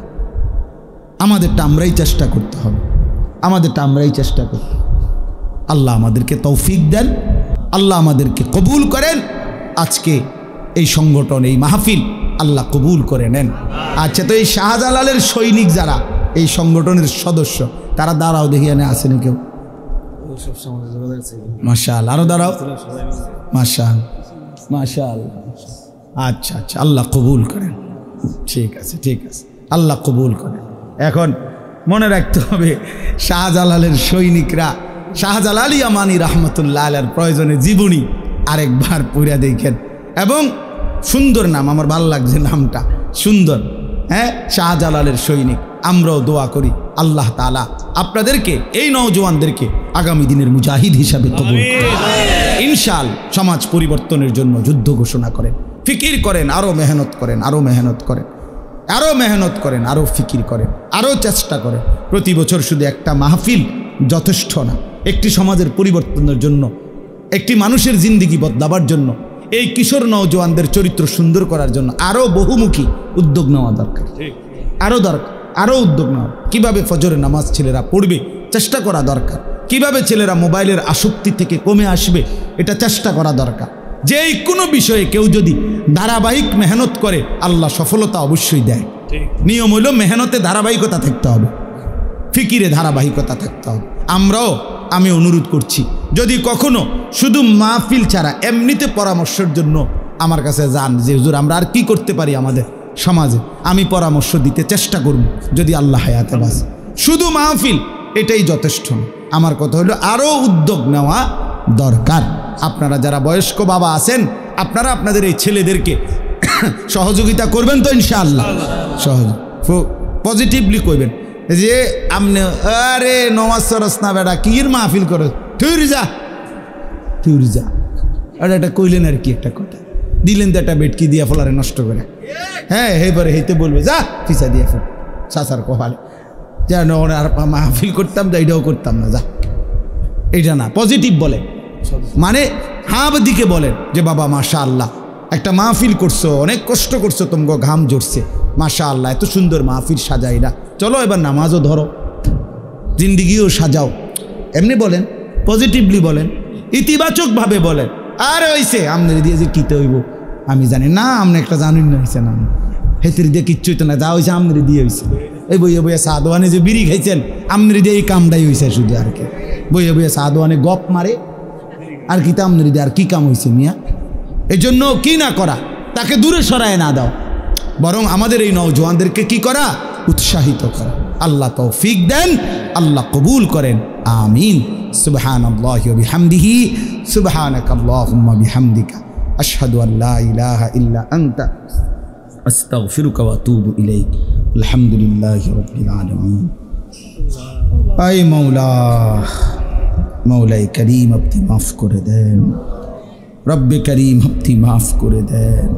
রাত অনেক গভীর মাওলা, অন্ধকার রজনীতে লম্বা সময় ধরে মাওলা আপনার কথাই শুনতেছিলাম, বলতেছিলাম, আপনি মাফ করে দেন, মাফ করে দেন মাওলা।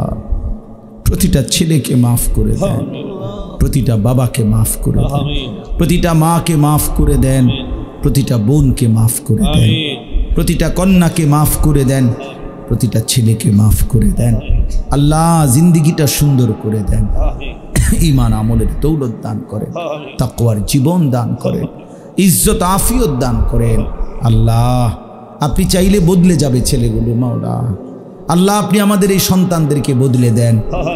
ওরা আমাদের সন্তান মাওলা, ওরা আমাদের ছোট ভাই মাওলা, ওরা আমাদের ছোট ভাই মাওলা, ওরা আমাদের বন্ধু মাওলা। আল্লাহ আপনি মাফ করে দেন। আল্লাহ এই কিশোর নওজোয়ানদেরকে মাফ করে দেন, কিশোর নওজোয়ানদেরকে মাফ করে দেন, এই ছাত্র জনতাকে মাফ করে দেন, এই যুবকদেরকে মাফ করে দেন, আগামীর ইসলামের জন্য কবুল করে নেন। আল্লাহ শাহজালাল ইয়ামানি মুজাররাদি রাহমাতুল্লাহির মতো ঈমান দান করেন, তাকওয়া দান করেন। আল্লাহ তার মতো আল্লাহ তাদেরকে মুজাহিদ হিসাবে কবুল করে নেন। আল্লাহ গোটা এলাকায় দ্বীনি ফিকির আরো করবার তৌফিক দান করেন। আল্লাহ আজকের এই আয়োজনে বরকত দান করেন, সমস্ত কবরবাসীদেরকে মাফ করে দেন, কিয়ামত পর্যন্ত কবরের আযাব মাফ করে দেন, অসুস্থ বিমারি যারা শিফা করে দেন, প্রত্যেকের কামাই রুজিতে হালাল বরকত দান করেন। প্রবাসে বিদেশের জমিনে যারা সহি সালামতে নিরাপদে রাখেন মাওলা। আল্লাহ আমার অনেক শ্রদ্ধেয় উলামায়ে কেরাম এসেছেন, আইম্মায়ে মসজিদ এসেছেন, আল্লাহ ওনাদের প্রত্যেককে কবুল করে নেন, উম্মতের ফিকির দান করেন, কলিজা ভরা ব্যথা দান করেন, কওম ও মিল্লাতের জন্য উলামায়ে কেরামকে আরও কাজ করার তৌফিক দান করেন। আল্লাহ আপনি আমাদের সময়কে কবুল আর মনসুর করেন, মা বোনদেরকে কবুল করেন, পর্দা পুশিদা দান করেন। আল্লাহ আমাদের প্রত্যেকের নেক মাকসাদ পূরণ করে দেন, অসুস্থ বিমারি যারা শিফা করে দেন। আল্লাহ যার যত নেক মাকসাদ আছে আপনি পূরণ করে দেন। আল্লাহ ফিলিস্তিনের মজলুম মুসলমানকে বাঁচান, গাজ্জার মজলুম মুসলমানকে বাঁচান। আল্লাহ আপনি দয়া করেন মৌলা, আপনি দয়া করেন মৌলা, আপনি দয়া করেন মৌলা। ইয়া রব্বা মুহাম্মদ উনসুর উম্মাতা মুহাম্মদ। আয় আল্লাহ আপনি উম্মতে মুহাম্মদীকে রহম করেন, আপনার বন্ধুর ইমানদার উম্মতকে মাফ করে দেন মৌলা। রব্বির হামহুমা কামা রব্বায়ানি সগীরা। রব্বানা হাব লানা মিন আজওয়াজিনা ওয়া যুররিয়াতিনা কুররাতা আ'য়ুন ওয়াজআলনা লিল মুত্তাকিনা ইমামা। সুবহান রাব্বিকা রব্বিল ইজ্জাতি আম্মা ইয়াসিফুন ওয়া সালামুন আলাল মুরসালিন আলহামদুলিল্লাহি রাব্বিল আলামিন। আজকের মাহফিলে যিনি প্রধান বক্তার আলোচনা উপস্থাপন করবেন, যিনি আত্মার বেদির একজন চিকিৎসক, বাংলাদেশের একজন পরিচিত দায়ী ইলাল্লাহ, আমার অত্যন্ত আপনজন, আপনার আমার সকলার সুপরিচিত হযরত মাওলানা আনিসুর রহমান আশরাফি দামাত বরকাতুহুল আলিয়া উপস্থিত হবেন কিছুক্ষণের মধ্যে। আপনাদের কাঙ্ক্ষিত মেহমান, আজকের প্রধান আকর্ষণ, কারা নির্যাতিত মজলুম আলেমে দ্বীন, আমার অত্যন্ত পেয়ারা মহব্বতের ছোট ভাই হযরত মাওলানা রফিকুল ইসলাম মাদানী হাফিজাহুল্লাহ। ইনশাআল্লাহ কিছুক্ষণের মধ্যেই আসবেন, বলেন আলহামদুলিল্লাহ। আমার পাশেই বসে আছেন আপনাদের এলাকার রত্ন, আপনাদের এলাকার গর্ব, সারা বাংলাদেশের পরিচিত ইসলামী আলোচক, আমার অত্যন্ত শ্রদ্ধাভাজন বড় ভাই হযরত মাওলানা শফিকুল ইসলাম যুক্তিবাদী হাফিজাহুল্লাহ। আমন্ত্রিত উলামায়ে কেরাম, বিশেষ করে আশার নামাজের পরে আল্লাহ পাক এলাকার অগণিত মানুষ থেকে যাচাই বাছাই করে আমাদের যাদেরকে আসবার তৌফিক দান করেছেন, তন্মধ্যে মুরব্বী বাবারা, নওজোয়ান ভাইয়েরা, পর্দার অন্তরালের অবলা সবলা অত্যন্ত শরীফা মা বোনেরা, মহান আল্লাহ পাকের দরবারে অবনত চিত্তে প্রশংসা জ্ঞাপন করছি যে আল্লাহ তাআলা বৃষ্টি বিঘ্নিত দিনে আকাশকে পরিচ্ছন্ন রেখে আজকের এই বরকতপূর্ণ ইসলাহি মাহফিলে আমাদেরকে আসবার তৌফিক দিয়েছেন। এজন্য জবান খুলে উচ্চ কণ্ঠে মহব্বতের আওয়াজে একবার সবাই বলি আলহামদুলিল্লাহ। ভাই এই পাশে যারা কথা বলতেছেন, মিডিয়ার কাজ খুব সতর্কতার সাথে করেন, কোনো আওয়াজ করবেন না প্লিজ। মাহফিলের নাম দিয়েছেন ইসলাহি, নিজেরা পিছলা হয়ে দিয়েছেন। আল্লাহ পাকের কালামের আলোচনার ব্যাপারে আল্লাহর নিজের নির্দেশনা, ওয়া ইযা কুরিয়াল কুরআনু ফাসতামিউ লাহু ওয়া আনসিতু লাআল্লাকুম তুরহামুন। যখন আল্লাহর কালামের আওয়াজ তোমাদের সামনে উচ্চারিত হয়, একাগ্র চিত্রে মনোনিবেশন করে একেবারে অবনত চিত্তে মহব্বত আর ভয় নিয়ে আল্লাহর কোরআন শুনতে হবে। কেন? আল্লাহর কোরআনের চাইতে দামি আর কোনো কথা হতে পারে না। মুহতারাম হাজিরিন, বহু যোগ্য যোগ্য উলামায়ে কেরাম আছেন, কথা বলবেন। বিশেষ করে আপনাদের কাঙ্ক্ষিত মেহমান তিনিও আসবেন। হতাশ হওয়ার কোনো কারণ নাই, বাধা বিঘ্ন তো আসবে, ইনশাআল্লাহ দিনই মাহফিলও চলবে। কথা কয় না, বলেন না কি? আপনাকে আসতে বাড়ি থেকে ফোন করে আসছেন যে কোনো কথাই বলবে না, এমনটা নাকি? বলেন, বাধা বিঘ্ন তো থাকবে, দিনের আলোচনাও চলবে। কথা বলেন ঠিক কি না? উলামায়ে কেরাম আসবে, শয়তান উস্কাবে না, এটা তো হতেই পারে না। কথা বলেন ঠিক কিনা জোরে কাম? আমাদের গত কয়েকদিন আগে বাংলাদেশের এক শীর্ষ প্রতিনিধি, উলামায়ে কেরামের প্রতিনিধি, আইনমন্ত্রী মহোদয় এবং স্বরাষ্ট্রমন্ত্রী মহোদয়ের সঙ্গে সাক্ষাৎ করেছে। আমরা দুই মন্ত্রী মহোদয়কে জিজ্ঞাসা করেছি যে বাংলাদেশে ওয়াজ মাহফিলে কোনো নিষেধাজ্ঞা আছে কি না। ওনারা অকপটে স্পষ্ট বলেছেন যে মাহফিলে সরকারের কোনো বাধা বিঘ্নতা নাই। কিছু স্থানীয় কিছু মানুষ এই সংকটটা তৈরি করে, আল্লাহ তাদেরকে হেদায়েত দান করুন। বলেন বলেন আল্লাহুম্মা আমিন। আল্লাহ আমাদের সবাইকে বুঝার তৌফিক দান করুন। মুহতারাম হাজিরিন, পেয়ারা দুস্থ বুজুর্গরা, ইনশাআল্লাহ কাঙ্ক্ষিত মেহমানরা এই কথা বলবেন। আমি আপনাদের লোক, কসবার বাসিন্দা। আমি আমার আপনজনদের ফোন পেয়েছি কিছুক্ষণ আগে, হাজিরা দেওয়ার জন্য দোয়া নেওয়ার মানুষে আপনাদের মাঝে উপস্থিত হয়েছি। যেহেতু আমাকে হুকুম করা হয়েছে কিছু বলার জন্য, সেজন্য বর্তমান এই সিচুয়েশনের উপরে আমি কালামে হাকিমের একটি পরিচিত আয়াত, পেয়ারা নবী, দু জাহানের বাদশা নবী, নবীদের নবী, আখিরি নবী মুহাম্মদুর রাসূলুল্লাহ সাল্লাল্লাহু আলাইহি ওয়াসাল্লামের একটি হাদিসের অংশ, বিশাল হাদিস থেকে একটু অংশ বিশেষ তেলাওয়াত করেছি। আমার মূল আলোচনা বোঝার আগে কয়েকটি প্রশ্নের জবাব আপনারা আমার সাথে দেন। আমরা এখানে যারা আছি, আমরা সবাই মূলত মানুষ। বলেন আমরা কি? মানুষের আরবি হচ্ছে ইনসান, বাংলা ইংরেজি হচ্ছে ম্যান, বাংলাতে বলা হয় মানুষ। আল্লাহ তাআলা যত সৃষ্টি সৃজন করেছেন, আল্লাহ খালেক ও মালেক, আল্লাহ কুদরত ও কাদেরের মালিক। একেবারে আসমান থেকে জমিন, যা দেখি যা দেখি না, ছোট থেকে বৃহত্তম যত সৃষ্টি আছে, সব কে বানাইছে? কিছু দেখুন তো, একটু মহব্বতে আওয়াজ করে বলেন না, কে বানাইছে?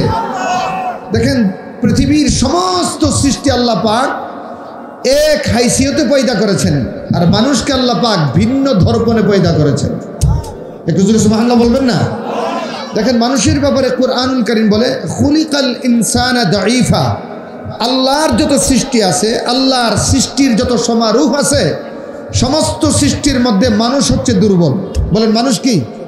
সর্বতুচ্ছ, সবচেয়ে দুর্বল। কিন্তু এই মানুষকে আল্লাহ তাআলা, এই দুর্বল এই সৃষ্টির প্রণালীগুলোকে আল্লাহ তাআলা সমস্ত সৃষ্টির উপরে মর্যাদা দিয়েছেন। একটু মহব্বতে সুবহানাল্লাহ বলবেন না? বলেন, সৃষ্টির দিক থেকে আমরা দুর্বল। বলেন, সৃষ্টির দিক থেকে মানুষ, আর ভাই কথা বলেন না, বলেন সৃষ্টির দিক থেকে মানুষ, আর মর্যাদার দিক থেকে সমস্ত সৃষ্টির উপরে। একটু জোরে সুবহানাল্লাহ বলবেন না? আফসোস আর দুঃখের বিষয়, আল্লাহ তাআলা মানুষকে মর্যাদা দিয়েছেন ফেরেশতার উপরে, অথচ ফেরেশতার ব্যাপারে আমরা জানি ফেরেশতা এমন এক আল্লাহর কুদরতি সৃষ্টি যারা গুনাহ করেন না, গুনাহ বুঝেও না। সুবহানাল্লাহ বলবেন না? বলেন, ফেরেশতারা গুনাহ করে না, গুনাহ বুঝেও না, ফেরেশতারা নিষ্পাপ। যেমন দেখেন, আমাদের দেশে কোনো মানুষ যদি ভালো হয় তো উদাহরণ দিয়ে বলে, আরে ওই মানুষটা ফেরেশতার মতো, তার মানে কি ওই মানুষটা সবচেয়ে ভালো। ঠিক কিনা জোরে কান? আর কেউ খারাপ হইলে ওই মানুষটা শয়তান হয়ে গেছে। ভালোর যত উপমা, সব মানুষ উদাহরণ হিসাবে ফেরেশতাকে সামনে নিয়ে আসে। ফেরেশতা আল্লাহ পাকের এমন এক বিস্ময়কর সৃষ্টি, যাদের কোনো গুনাহ নাই, যারা গুনাহ করেই না, যাদের সৃষ্টির মধ্যে গুনার কোনো খাহেসাত নাই, নফসানিয়ত নাই, গুনাহ মুক্ত এক জাতির নাম হচ্ছে ফেরেশতা। কিন্তু গুনাহ যুক্ত মানুষগুলো সৃষ্টির দিক থেকে আল্লাহর কাছে ফেরেশতার চাইতে দেয়। এই ঘোষণা কি আমাদের শফিক সাহেব হুজুরের? এই ঘোষণা কি আপনাদের এই মাদ্রাসার হুজুরদের? মানুষ যে শ্রেষ্ঠ, এই ঘোষণা স্বয়ং আল্লাহ পাকের। একটু মহব্বতে সুবহানাল্লাহ বলবেন না? জানেন, মানুষ যে শ্রেষ্ঠ, এই ঘোষণা কার? আল্লাহ পাকের। দেখেন, আল্লাহ আসমানের মতো বিস্ময়কর বিশাল সৃষ্টি, বেলা সুতুন খুঁটিবিহীন পয়দা করেছেন। যে আসমান কত বড় তার বর্ণনা তো আজ পর্যন্ত বিজ্ঞান করবে থাক দূরের কথা, আসমান পর্যন্ত পৌঁছতে পারে নাই, কিয়ামত পর্যন্ত পৌঁছতে পারবেও না। আসমানের দামানের ভিতর আল্লাহ পাক যত গ্রহ উপগ্রহ দিয়েছেন, নেপচুন বলেন, প্লুটো বলেন, বুধ বলেন, মঙ্গল বলেন, গ্যালাক্সি বলেন, আমরা তারকা দেখি, যা বলেন, চন্দ্র বলেন, সূর্য বলেন, যত সৃষ্টি এই বিজ্ঞান তার হাতিয়ারের মাধ্যমে আবিষ্কার করেছে অথবা ধরতে পেরেছে, এই সৃষ্টিগুলা আল্লাহর আসমানের তুলনায় ক্ষুদ্র বালিকণার মতো না, এই যে ধুলা বালিকণার মতো না, কিন্তু এক একটা ক্ষুদ্র সৃষ্টির বিশালতা বিজ্ঞান আলোচনা করতে গিয়ে স্টপ হয়ে গেছে। বিজ্ঞান আলোচনা করতে গিয়া একদম স্তম্ভিত হয়ে গেছে। বিজ্ঞান তো বলেছে এই পৃথিবীর জমিন থেকে 13 লক্ষ গুণ বড় সূর্যটাই, আর সূর্য থেকে কোটি কোটি গুণ বড় এক একটা তারকা। কে বানাইছে জোরে কান? তো আসমানের মধ্যে যত তারকা আছে আজ পর্যন্ত কেউ গুণে দেখতে পারছে? কিয়ামত পর্যন্ত পারবে? এই ক্ষমতা কাহারও আছে? কাহারও নাই। বলেন আসমানের ভিতরের এই আল্লাহর অগণিত বিশাল বিশাল সৃষ্টির বিস্ময়কর আজ পর্যন্ত কেউ ছুতে পারে নাই, গুণে শেষ করতে পারে নাই, কিয়ামত পর্যন্ত পারবে না। তাইলে আসমান কত বড়? আল্লাহ বলেন এরকম আসমান একটা না, দুইটা না, আসমানের সংখ্যা হচ্ছে 7টি। বলেন আসমানের সংখ্যা কয়টি? একটু জোরে বলেন। আল্লাযী, এটা আমার কথা না, হুজুরের কথা না, স্বয়ং আল্লাহর কথা। আল্লাযী খালাকা সাবআ সামাওয়াতিন তিবাকা। সুবহানাল্লাহ, একটু জোরে বলবেন না? আল্লাহ বলেন স্তর বাই স্তর আমি আসমান তৈরি করেছি 7টি। বলেন আসমান কয়টি? একটু জোরে, আসমান কয়টি? ঘোষণাটা কার? বড় মজার কথা, আজ পর্যন্ত বিজ্ঞান তার অত্যাশ্চর্য আবিষ্কারের মাধ্যমে প্রথম আসমান ছুঁতে পারে নাই, দ্বিতীয় আসমানের কল্পনা তো করতে পারে নাই। এই পর্যন্ত বিজ্ঞানের একটা অংশ আসমান ধরতে না পারার কারণে বলে আসমান নাই। এটা আমাদের দেশের হুজুররা খুব সুন্দর, শফিকুল ইসলাম যুক্তিবাদী, ওনারা তো যুক্তিবাদী মানুষ, ওনারা খুব সুন্দর এক্সাম্পল দেয়। এইভাবে আমি স্মরণ করে দিই, দেড়াইত্যা বউ গেছে ভানি আনতো কলসির কাছে, নাকের ফুল ছিটকে গেছে কলসির নিচে, শাশুড়ি ডাক দিছে বৌমা পানি আনতে দেরি করে কে, তাড়াতাড়ি নিয়ে আসো না। আম্মা নাকের ফুলটা তো কলসির তলায়, তো তুমি কি করো? তালাশ করি। পাও না? পামু কেমনে? কলসির তো তলাই নাই। আসলে কলসির তলা নাই না, বউয়ের বহন নাই। আরে ভাই কথা বলেন না ভাই, যুক্তি তো উনাদের মুখে সুন্দর হয়, আমি প্রাসঙ্গিক বললাম আর কি। দেড়াইত্যা বউ যেমন ভাবে কিয়ামত পর্যন্ত তালাশ করে কলসির তলার নাগাল পাওয়ার সম্ভাবনা নাই, এই ক্ষুদ্র জ্ঞানের অধিকারী উতীতুম মিনাল ইলমি ইল্লা কালিলা, এই ক্ষুদ্র আল্লাহর তুলনায় ক্ষুদ্র জ্ঞানের অধিকারী বিজ্ঞান আল্লাহর বিশাল সৃষ্টি আসমানকেও ছুঁতে পারবে না। কারণ এই সৃষ্টির কুদরতটা কার? পেয়ারা নবী বলেন আমাকে আল্লাহ তাআলা মেরাজের রজনীতে 7 আসমানের সমস্ত হাকিকত দেখিয়েছেন। বলেন এই 7 আসমান কে দেখছে?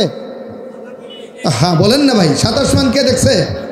আমাদের নবীকে আল্লাহ পাক 7 আসমান দেখাইছে। এবার আপনারা বলেন তো দেখি, আমাদের নবীর জীবনে মিছা কি পরিমাণ আছে? একটু জোরে কন। নবীর জীবনে মিথ্যা বলেন নাই, মিথ্যার কল্পনাও করেন নাই। আর নবী যে সত্যবাদী এটা কাফেররা বলতো, এই জন্য নবীর লকবই ছিল তিনি আল আমিন। বলেন আমাদের নবীর লকব কি ছিল? জোরে বলেন না, কি ছিল? মানে চূড়ান্ত সত্যবাদী, তার লকব হচ্ছে আল আমিন।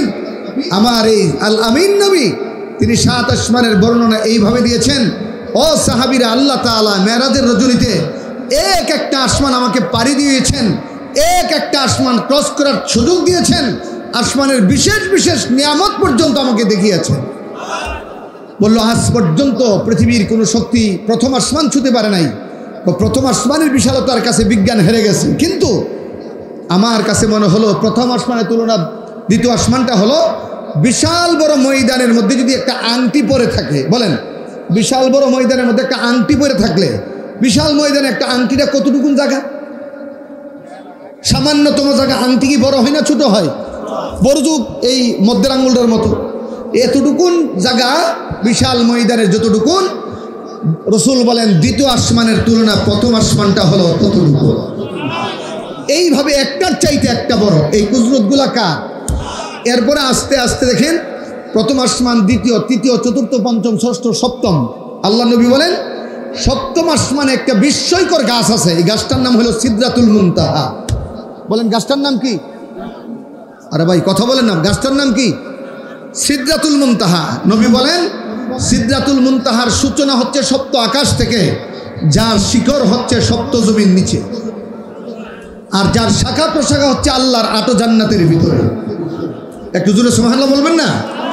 এরপরে আল্লাহ পাকের নূরের জান্নাত, সিদরাতুল মুনতাহার উপরে মাকামে জিব্রাইল, এরপরে আল্লাহ পাকের জান্নাত, জান্নাতের সংখ্যা হলো মোট 8টি। বলেন জান্নাতের সংখ্যা কতটি? এবার আপনাদেরকে আমি জিজ্ঞাসা করি, জান্নাত কত বড়? কথা কয় না, বলেন। মোটামুটি তো কসবর সমান নিব, বাংলাদেশের মতো, আমেরিকার মতো।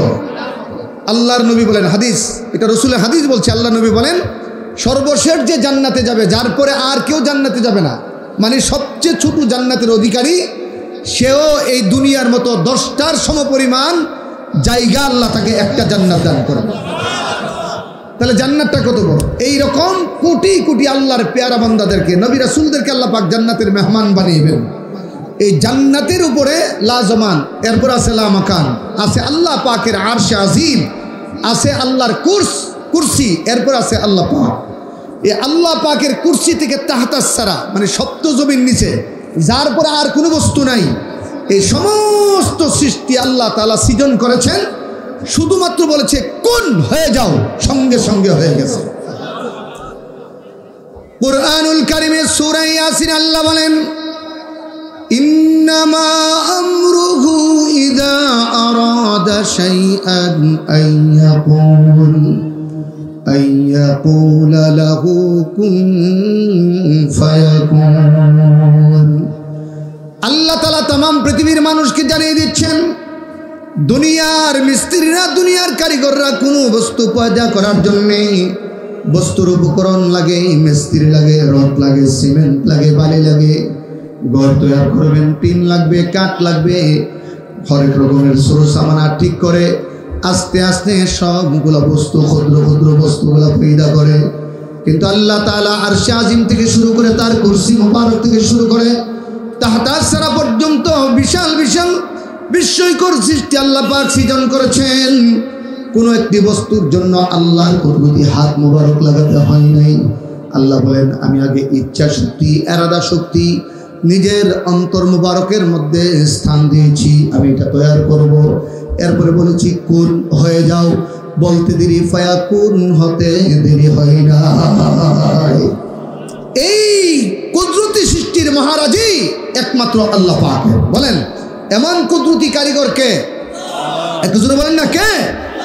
গতকাল আমি রাজশাহী থেকে এসেছি, এক সুন্দর নয়নাভিরাম শহর রাজশাহী। রাজশাহী শহরটাকে দেখলে আপনার কাছে মনে হবে যে পুরো শহরটা পার্কের মতো। আসলে ওই টাকচারটাই এরকম। ওই দিন নাকি রিপোর্টে এসেছে এশিয়া মহাদেশের মধ্যে সবচেয়ে পরিচ্ছন্ন শহর হচ্ছে রাজশাহী। তো রাজশাহী যারা এই কার্য করেছে, মেয়র থেকে শুরু করে যারা দায়িত্বশীল আছে, দায়িত্বশীলদের কাউরে আমরা জিজ্ঞাসা করেছি এটা কেমনে করলেন? ইঞ্জিনিয়ারের মাধ্যমে আমরা এই বাগানগুলো সাজাইছি, বৎসরের পর বৎসর গাছ লাগাইছি, পরিচর্যা করেছি, তারপরে শহরটি আস্তে আস্তে আস্তে আস্তে তার সৌন্দর্যের দিকে ধাবিত হয়েছে। কিন্তু আল্লাহ পাক এত বড় মহান কারিগর, এত বড় দয়ালু, এত বড় প্রতাপান্বিত মালিক, যিনি কোন বলেছেন আসমানের মতো বিস্ময়কর সৃষ্টি পয়দা হয়ে গেছে, তিনি আল্লাহ। বলেন তিনি কে? একটু জোরে বলেন না, তিনি কে? আরে মিয়া একটু মহব্বতেই বলো না, এটা তো ইস্তাহি মাহফিল তো বলছে। তুমি একবার ফিকির করো না, এই হাকিকি মালিকের নাম আল্লাহ। এই আল্লাহ তো আমরা বলার গৌরব অর্জন হয়েছে শুধুমাত্র কলমাওয়ালা মুসলমান হওয়ার কারণে। আপনাদের এলাকায় হিন্দু ভাইরা আছে না? আর ভাই কথা বলেন না। যদি ঘটনাক্রমে আপনি হিন্দুর ঘরে জন্ম হইতেন, আপনার জবান কোনোদিন আল্লাহ ডাকতে পারত না। এই নিয়ামতের শুকর কি দিয়ে আদায় করবেন? আমি বিস্ময় হয়েছি আজকে আসতে আসতে। বহু যুবককে দেখছি রাস্তায়, অথচ এখানে আজান হয়ে জমাত চলতেছে। ওরা একটু পরে আবার মাহফিলও শুনবে। কথা বুঝেন নাই? এরা ওয়াজ শুনতে আসছে, হুজুরদের তাকরীর শুনতে আসছে, মাওলানা আনিসুর রহমান আশরাফির দিলের কথা শুনবে, মাওলানা রফিকুল ইসলাম মাদানির হুঙ্কারের কথা শুনবে, কিন্তু তাদের দিল আজানের পরে মসজিদে দাবিত করে নাই। আমি ওই যুবক ভাইকে বলবো, এই যুবক ভাই, তুমি কি জানো তোমার একটা সেজদার দাম কত?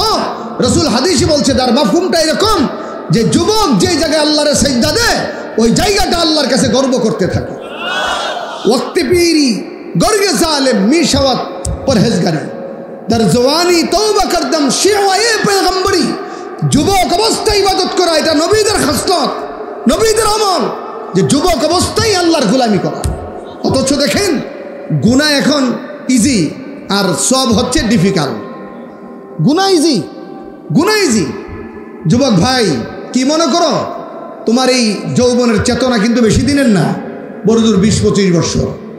আমি মাঝে মাঝে শফিক ভাইরে জিগাই, ভাই কেমন আছেন? হা ভাই ডায়াবেটিসে শেষ করে লেছি।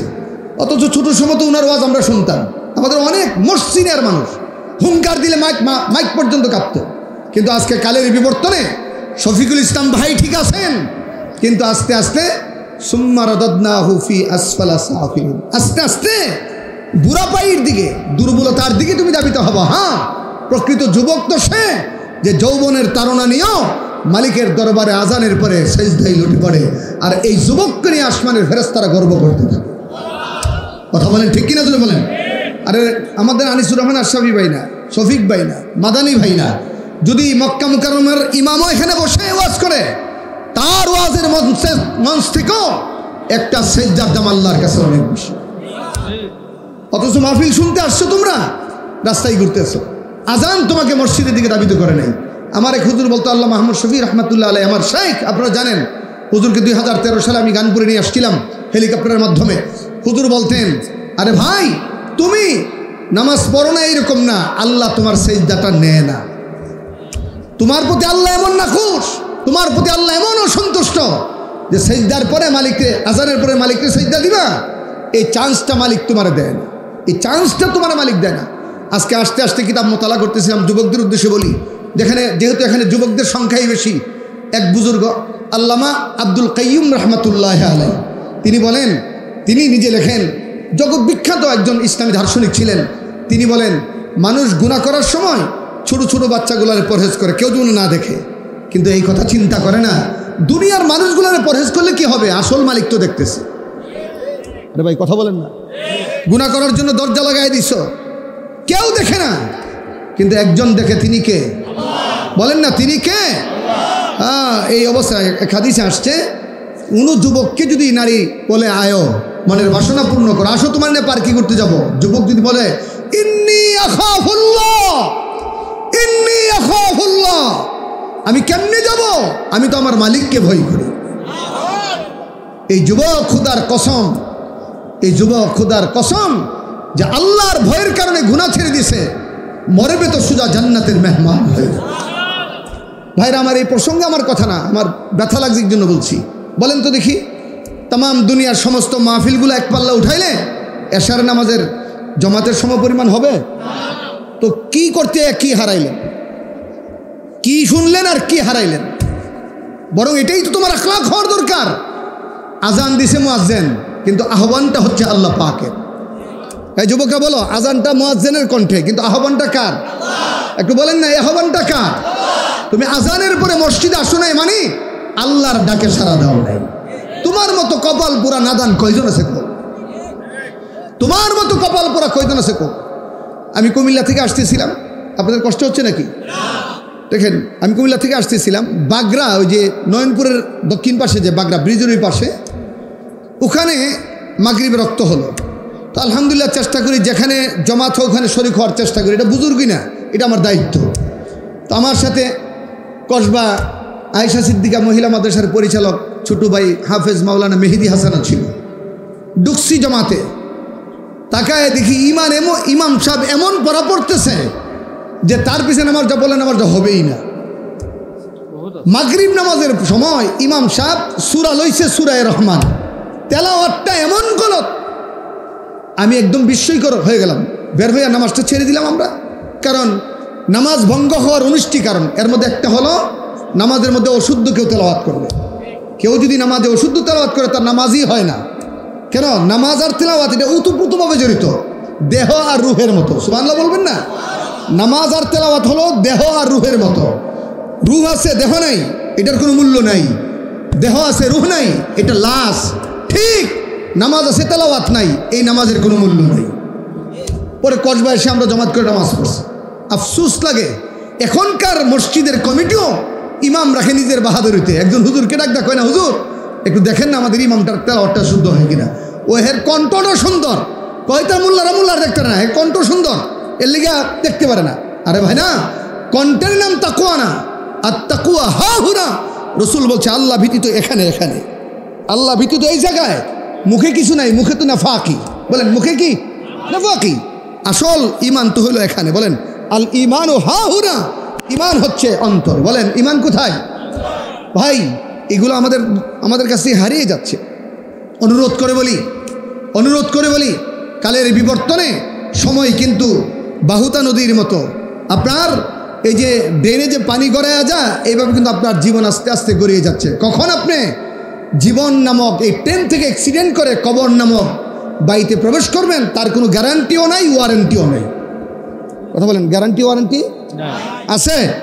পৃথিবীর একমাত্র একটা বস্তু যার নাম হায়াত। বলেন যার নাম কি? একটু বলেন না, যার নাম কি? এই হায়াত। এই কাগজটা কতদিন থাকবে তার ওয়ারেন্টি আছে। এই যে মোবাইলগুলা কতদিন চলবে তার ওয়ারেন্টি গ্যারান্টি আছে। ক্যামেরাগুলোর ওয়ারেন্টি গ্যারান্টি আছে। ঘর বানাইছেন এগুলোর ওয়ারেন্টি গ্যারান্টি আছে। শুধু ওয়ারেন্টি গ্যারান্টি নাই, নিঃশ্বাসের নাই বিশ্বাস। কিন্তু এইটারই আমরা সবচেয়ে বেশি অবহেলা করি। বলেন এসছি আল্লাহর দরবার থেকে, যাবো কার কাছে? বলেন না ভাই, কার কাছে যাব? এই খেয়ালটা যে মানুষটার দুনিয়াতে নাই, আল্লাহর কসম তার চেয়ে রাস্তার কুত্তাটা ভালো। যে আল্লাহর কাছ থেকে এসেছি, আল্লাহর কাছেই যাব। বলেন এসেছি কার কাছ থেকে? বলেন না ভাই, কার কাছ থেকে এসেছি? আবার যাব কার কাছে? মাঝে 2 দিনের দুনিয়ায় এই চিত্র যে ভুলে যাবে, তার চেয়ে নিমক খারাপ আর কেউ হতে পারে না। কথা বলেন ঠিক কিনা জোরে কান? মহতারাম হাজরিন, আমি আমার মূল কথাই যাই। বলেন এই আসমানের বিশালতা কে বানাইছে? সিদরাতুল মুনতাহা কে বানাইছে? ধৈরা বানাইছে না হৌ কইসো হয়ে গেছে? বলেন কোন বলছে ফায়া কোন হয়ে গেছে? এই কুদরত একমাত্র কার? কেন আল্লাহর চাইতে বড় কারিগর আর কেউ। কিন্তু বড় আফসোসের ব্যাপার, আশ্চর্যের ব্যাপার, আফসোস না আশ্চর্যের ব্যাপার, এই মানুষ নামক এই দুর্বল প্রাণীটাকে আল্লাহ পাক বলেন খালাকতু বিয়াদাইয়া, খালাকতু বিয়াদাইয়া। আল্লাহ বলেন এই মানুষকে মহব্বত করে আমি আমার নিজের হাতে বানাইছি। ভাইরা আমার ভালো করে বুঝেন, আসমানের মতো বিশাল সৃষ্টি আল্লাহ পাক তার হাত দিয়ে ধরেন নাই। চাঁদটা তৈরি করলেন মায়াবী জ্যোৎস্না দিয়া, হাত দিয়ে ধরেন নাই। সূর্যটা তেজযুক্ত আলো দিয়া পয়দা করলেন, হাত দিয়ে ধরেন নাই। অগণিত তারকারাজি আল্লাহ তাআলা পয়দা করলেন, হাত দিয়ে ধরেন নাই।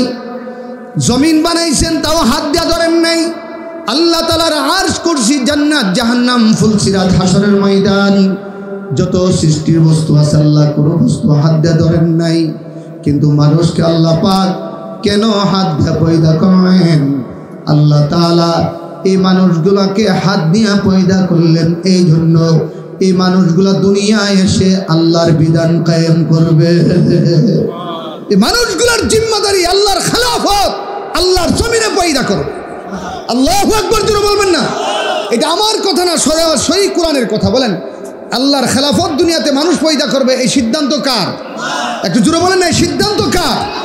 আফসোসের কথা বলি ভাই, গণতান্ত্রিক রাষ্ট্র আমার সোনার বাংলাদেশ, বিভিন্ন দলের সমারোহ এই দেশে আছে, বিভিন্ন দল হচ্ছে, বিভিন্ন দল আছে। প্রতিষ্ঠিত দল বাংলাদেশ আওয়ামী লীগ, বিএনপি, জাতীয় পার্টি, জামাত ইসলাম, ইসলামী বিভিন্ন দল, বিভিন্ন বাম ঘরানার দল, যত দল আছে যে অবস্থায় তারা দল করতেছে করবে।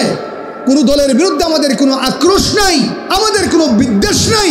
শুধু একটি আমাদের দাবি, আল্লাহর বিধানটা আল্লাহর জমিনে কায়েম করো। বলেন এই জমিন কার? আল্লাহর বিধান আল্লাহর জমিনে যদি কোনো সরকার কায়েম করে, তো এই রাষ্ট্রের টাকা সুইস ব্যাংকের মাধ্যমে সুইস টিপা বিদেশে পাচার হওয়ার সম্ভাবনা থাকে না। বিসিএস এর মতো গুরুত্বপূর্ণ পরীক্ষার প্রশ্ন পাশ হওয়ার কোনো সম্ভাবনা থাকে না। আর এই সমস্ত দাজ্জালি মার্কা দুর্নীতির সঙ্গে মাদ্রাসা মসজিদ ওয়ালারা জড়িত নাই, বড় বড় লাঘব বোয়ালরাই জড়িত। কথা বলেন ঠিক কিনা জোরে কান? আল্লাহর আইনের কথা শুনলে আজকে উঠে তারা এই দেশে লুটুপুটে খায় যারা। এগুলো শুনলে অনেকের কলিজায় আঘাত লাগবে। কেন? আল্লাহর বিধানে কোনো ফাঁক ফুকর। আমার মামলা 20টা, আমি জেল থেকে বের হওয়ার পর এখানে বয়ান করছিলাম। তো আমি আমার আইনজীবীর সাথে দ্বিতীয় রিমান্ডের সময় তার সাথে আমি বসছি মিটিংয়ে, আইনজীবীর সঙ্গে মিটিং করার সুযোগ দিই। বললাম যে ভাই, যে বাংলাদেশ সংবিধান মতে তো আমার এই মামলার 2-2.5 মাসে জামিন হওয়ার কথা। এটা রাষ্ট্রীয় নাগরিক হিসাবে আমার এটা নাগরিক অধিকার। আমি দোষী না নির্দোষ এটা প্রমাণিত হবে রায়ের পরে, কিন্তু আমাকে এইভাবে তো আটকে রাখার কোনো অধিকার নাই। হুজুর, সত্য হুকুমের বলের ভিতরে আটকে আছে। আইন যারা নিয়ন্ত্রণ করে তাদেরকে বেআইনে পাইছে এই ফাঁক ফুকুরগুলা। অথচ দেখেন রাষ্ট্রের শীর্ষ পদগুলা ওরা চাচ্ছে যে আমার রাষ্ট্রটা সুন্দর হয়ে যাক। কেন? যিনি ঘরের কর্তা তিনি চান না তার ঘর অস্থির হোক, কিন্তু কুলাইতে পারে না। কেন? এই আল্লাহর আইন ছাড়া দুনিয়ার আইনের মধ্যেই যত ফাঁক ফুকর আছে। কথা বলেন ঠিক কিনা? যেরকম আমি মাঝে মাঝে কৌতুক দেখি, একটা গল্প মনে হয়েছে, কইতাম না আপনাদের অসুবিধা হইতেছে, যে আমেরিকাতে নাকি একটা সুর ধরার মেশিন আবিষ্কার হয়েছে। সুর কেমনে ধরন যায়, এই মেশিনে সুর ধরব। তো আমেরিকা উন্নত রাষ্ট্র, আপনার মেশিনটা পাচ্ছে, সকালবেলা গিয়ে দেখে 2-4 জন সুর ধরা পড়ছে, বেশি সুর নাই। এটা আস্তে আস্তে লন্ডন হইয়া সৌদি আরব আসছে। সৌদি আরবে কোনো সুর ধরতেই পারে নাই, কারণ কি? ওখানে ধরা পড়লে হাত কেটালা। আসছে ভারতে 400-500 পাইছে, গেছে অন্য রাষ্ট্রে পাকিস্তান আরও কিছু বেশি পাইছে। তো এই মেশিনটা বাংলাদেশ গভর্নমেন্ট চিন্তা করলো যে আমাদের দেশে নিয়ে আসি, যদি সুর বাটপার যদি মেশিন ধরে তো পুলিশ দেওয়ার কী হবে। তো গুলিস্তান পাচ্ছে, সকালে গেছে কতজন সুর ধরছে দেখার জন্য, গিয়ে মেশিনটাই চুরি হয়ে গেছে। সরিষা দেওয়া ভূত ছাড়া আর সরিষারাই ভূতে ধরছে। কথা বোঝেন না? এক মহিলা আমরা ফোন দিয়েছি, হুজুর আমি আসছিলাম ভৈরবে, আমার মেয়েরে জিন ছাড়াইতাম, আয় দিয়ে হুজুরই জিনে সুবাইতেছে। এমন আছে না নাই? যেরকম আছে না নাই? আবার এমন নেতৃত্ব দেখেছি যার জীবনে হারামের কোনো ছোঁয়া নাই। ওরা তারা যাদের অন্তরে মালিকের ভয় আছে। কথা বলেন ঠিক কিনা? যেরকম বড় মহব্বতের কথা শুনেন, আল্লাহ পাক মানুষ এমনি এমনি বানান নাই, বানানোর আগে আল্লাহ ফেরেশতা নিয়ে মিটিং করছেন। একটু জোরে সুবহানাল্লাহ বলবেন না? আমি আগে বলছি, এবার আপনারা বলেন, ফেরেশতাদের গুনাহ কি পরিমাণ আছে? আরে গুনাহ নাই না, গুনাহ বুঝেই না। বলেন ফেরেশতারা গুনাহ? আসমান বানাইলো আল্লাহ, ফেরেশতা ডাকলেন না। জমিন বানাইলেও ফেরেশতা ডাকলেন না। মানুষের ক্ষেত্রে কেন? হ্যাঁ, এখানে আল্লাহ মানুষের মর্যাদা বুঝাবেন, মানুষের কাজটা বুঝাইয়া দিবেন। সুবহানাল্লাহ জোরে বলবেন না? মুহতারাম হাজিরিন, ভালো করে শুনুন। ফেরেশতাদের জমাতে প্রধান হচ্ছে মালিক আল্লাহ। ডাকতে বলেন, ওয়াইদ ক্বালা রাব্বুকা লিল মালাইকাতি ইন্নী জাইলুন ফিল আরদি খলিফা। ভালো করে শুনেন, তখন কিন্তু আল্লাহ পাক জমিনও বানান নাই, আসমানের মতো কুদরতি সৃষ্টি আল্লাহ পয়দা করেন নাই।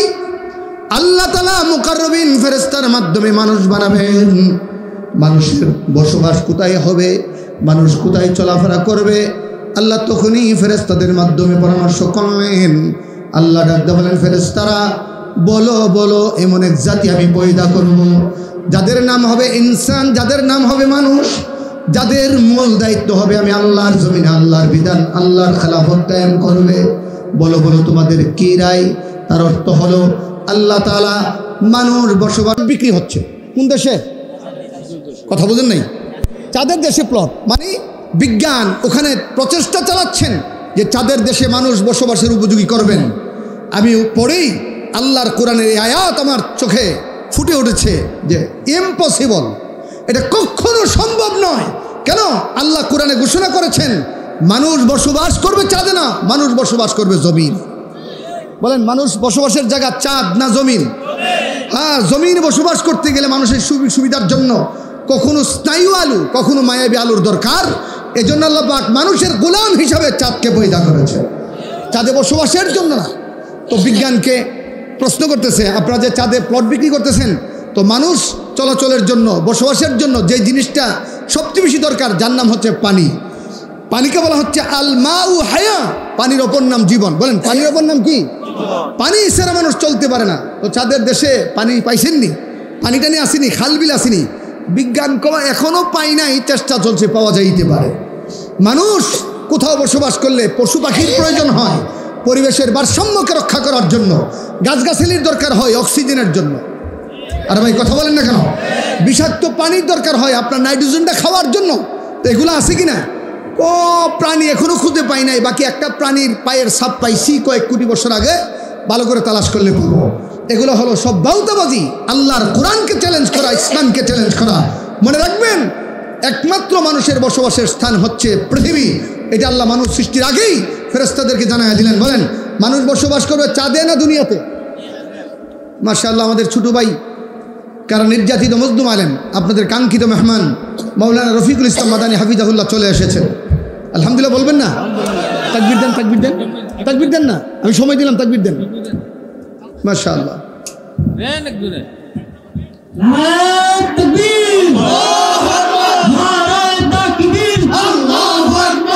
ইসলাম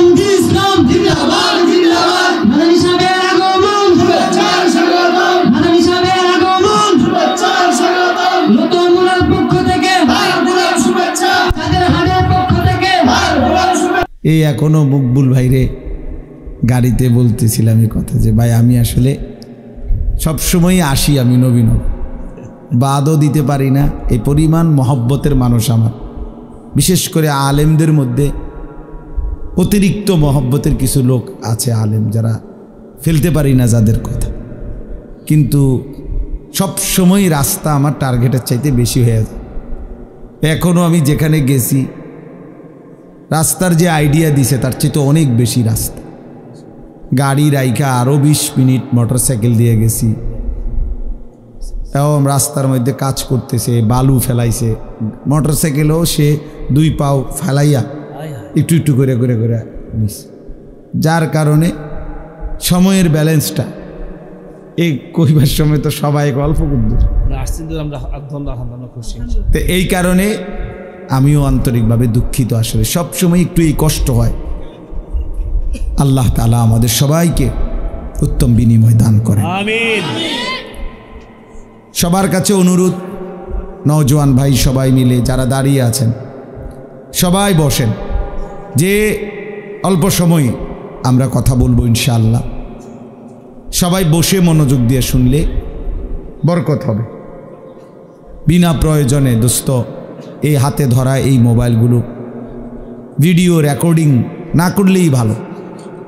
এমনি স্ট্যান্ড দিয়ে অনেক ছেলে করে, আমাদেরও আজও মোবাইল থেকে শুনতে চাইলে অনেক বয়ান আছে, শুনবার সুযোগ আছে, ঠিক আছে, কিন্তু এখন আলহামদুলিল্লাহ আমরা আসছি, সশরীরে যখন উপস্থিত হয় তখন এই চোখে দেখে শুনবার বরকত আলাদা, বাস্তব কথাটা। আর এটা মোবাইল হাতে ধরে রাখলে ভাইয়া, এই উপরের ভাই ভাই নিচের ভাই সবাই এটা বুঝতে শেখেন যে মনোযোগ কোনোভাবেই আমাদের দিকে হবে না। এই বারবারই মনের অজান্তেই মোবাইলের দিকে নজর যায়।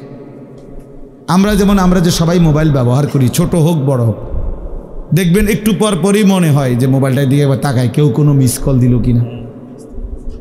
এটা এমন এক জিনিস, সেখানে বড় মোবাইল আরও বেশি।